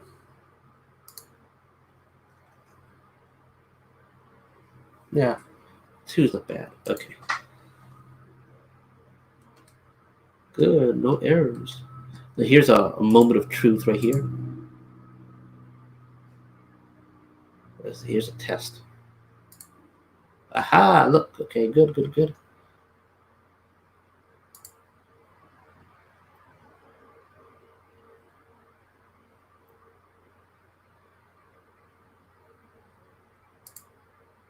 So let's make this. I'm being very specific here.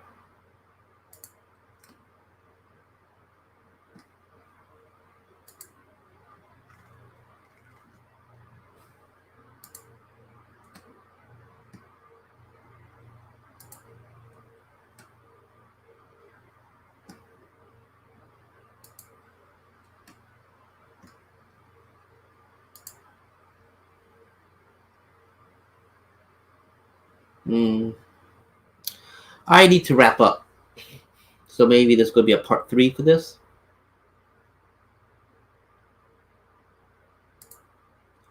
I need to wrap up. I need to head out. Okay. So in terms of orders and stuff, you probably won't get an email with tracking information tonight, but you'll probably will get one tomorrow. And so I have 2 orders that are going out, maybe 3. I think I have all the parts for 2. Well, all the parts for 2 are there. I got to put them with that. I got to put them into the box. I got to make it. One of them I got to verify that everything is safe to put into the bags. And I'll be starting on the next order tonight. I'll do that. I guess if I go live, I will do that live, I suppose. And so people can see. And let's see, 0.5. Oh, fun times, fun things. Okay.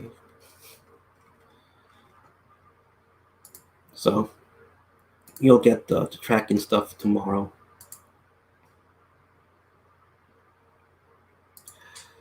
So the orders are beginning to wind down now. That's good, because I am desperately trying to build up inventory.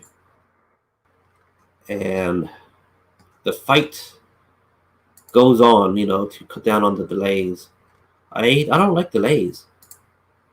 It's just that I really wish I had a team here that I can hire and do stuff, because I got a lot that I can't handle just on my own in a timely manner.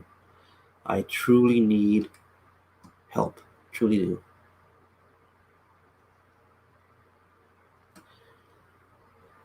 And so I really, truly appreciate everyone who is not screaming and yelling, where's my stuff? Because I am trying. It's not coming out easy, but I am trying.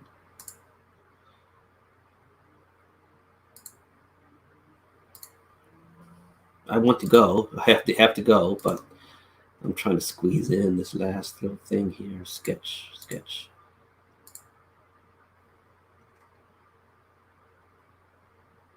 Okay, right there.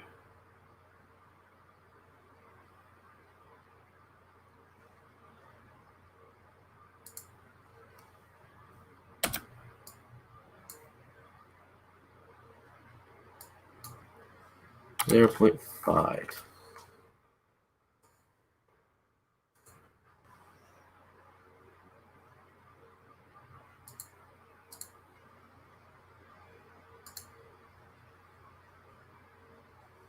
.5.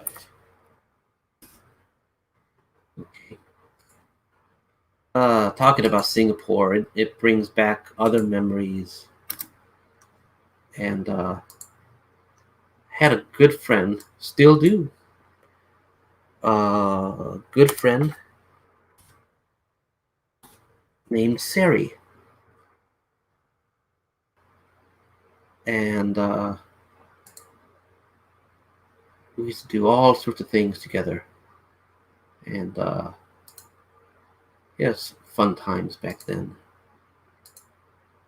And one thing that we used to do is explore the neighborhood. We used to walk around the neighborhood and just, so you can imagine, you know, something like Peanuts with Charlie Brown and Linus, you know, just walking around. That's how things were, you know. It was safe to just get up and just go walk around. And you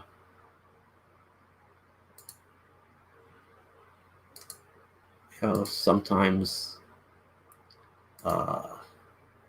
she'll see, you know, something like flowers or something like that, and we'll both go take a look.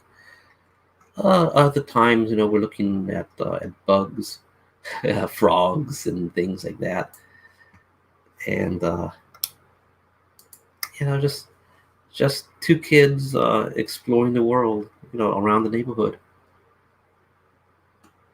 And actually, let me do this. Oh, well, before I do that, I gotta go center. This one's gonna be tricky too. So that and here. Yeah, so maybe you know, live broadcast with DioWarriors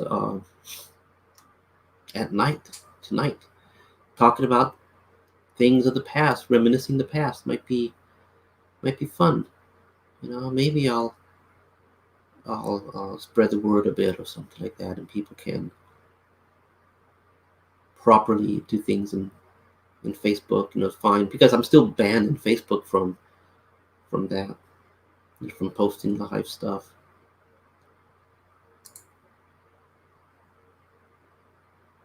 Features.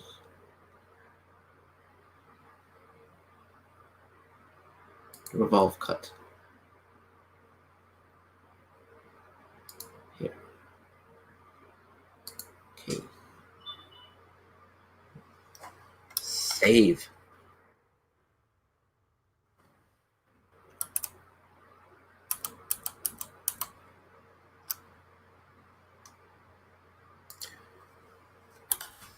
Okay, shutting down. I need to get going, folks.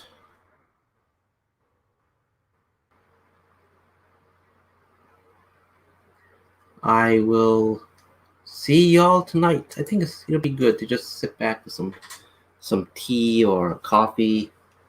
I don't know. Maybe I'll do Thai coffee tonight. We could talk about Thai coffee. That's good stuff. Yeah.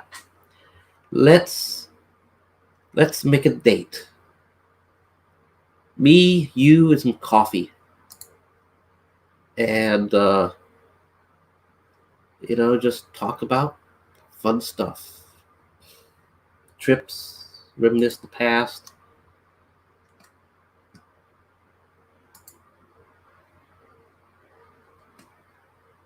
Yeah, that should be good. Let me quickly see how this might look with 0.5. I should do 0.25 because so I have that there.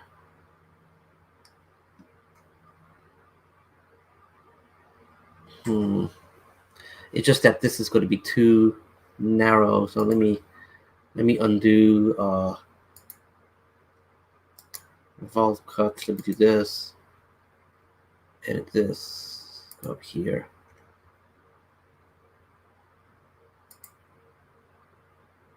Two millimeters. That's all. Well, let me try 1.5. I go 1.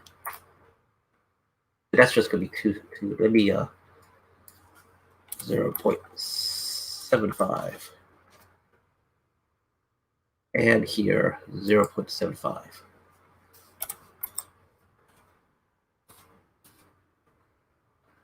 maybe it did the other side catch. I think so. Center line. Yeah, it did. Okay, good. So then I should be able to just do that. And I should be able to just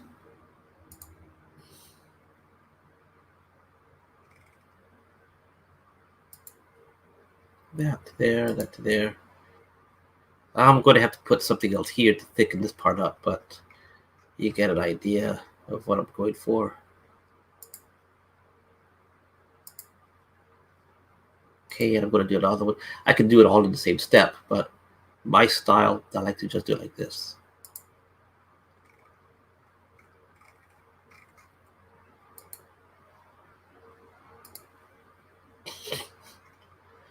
You know, it's beginning to look like a little machine. Save. Okay, folks, with that save, I have to close things down. So, okay. I will see y'all in a few hours. I'll come back. I'll resume printing and have some coffee. And we talk about stuff. All right. Catch you then. Hey, bye-bye.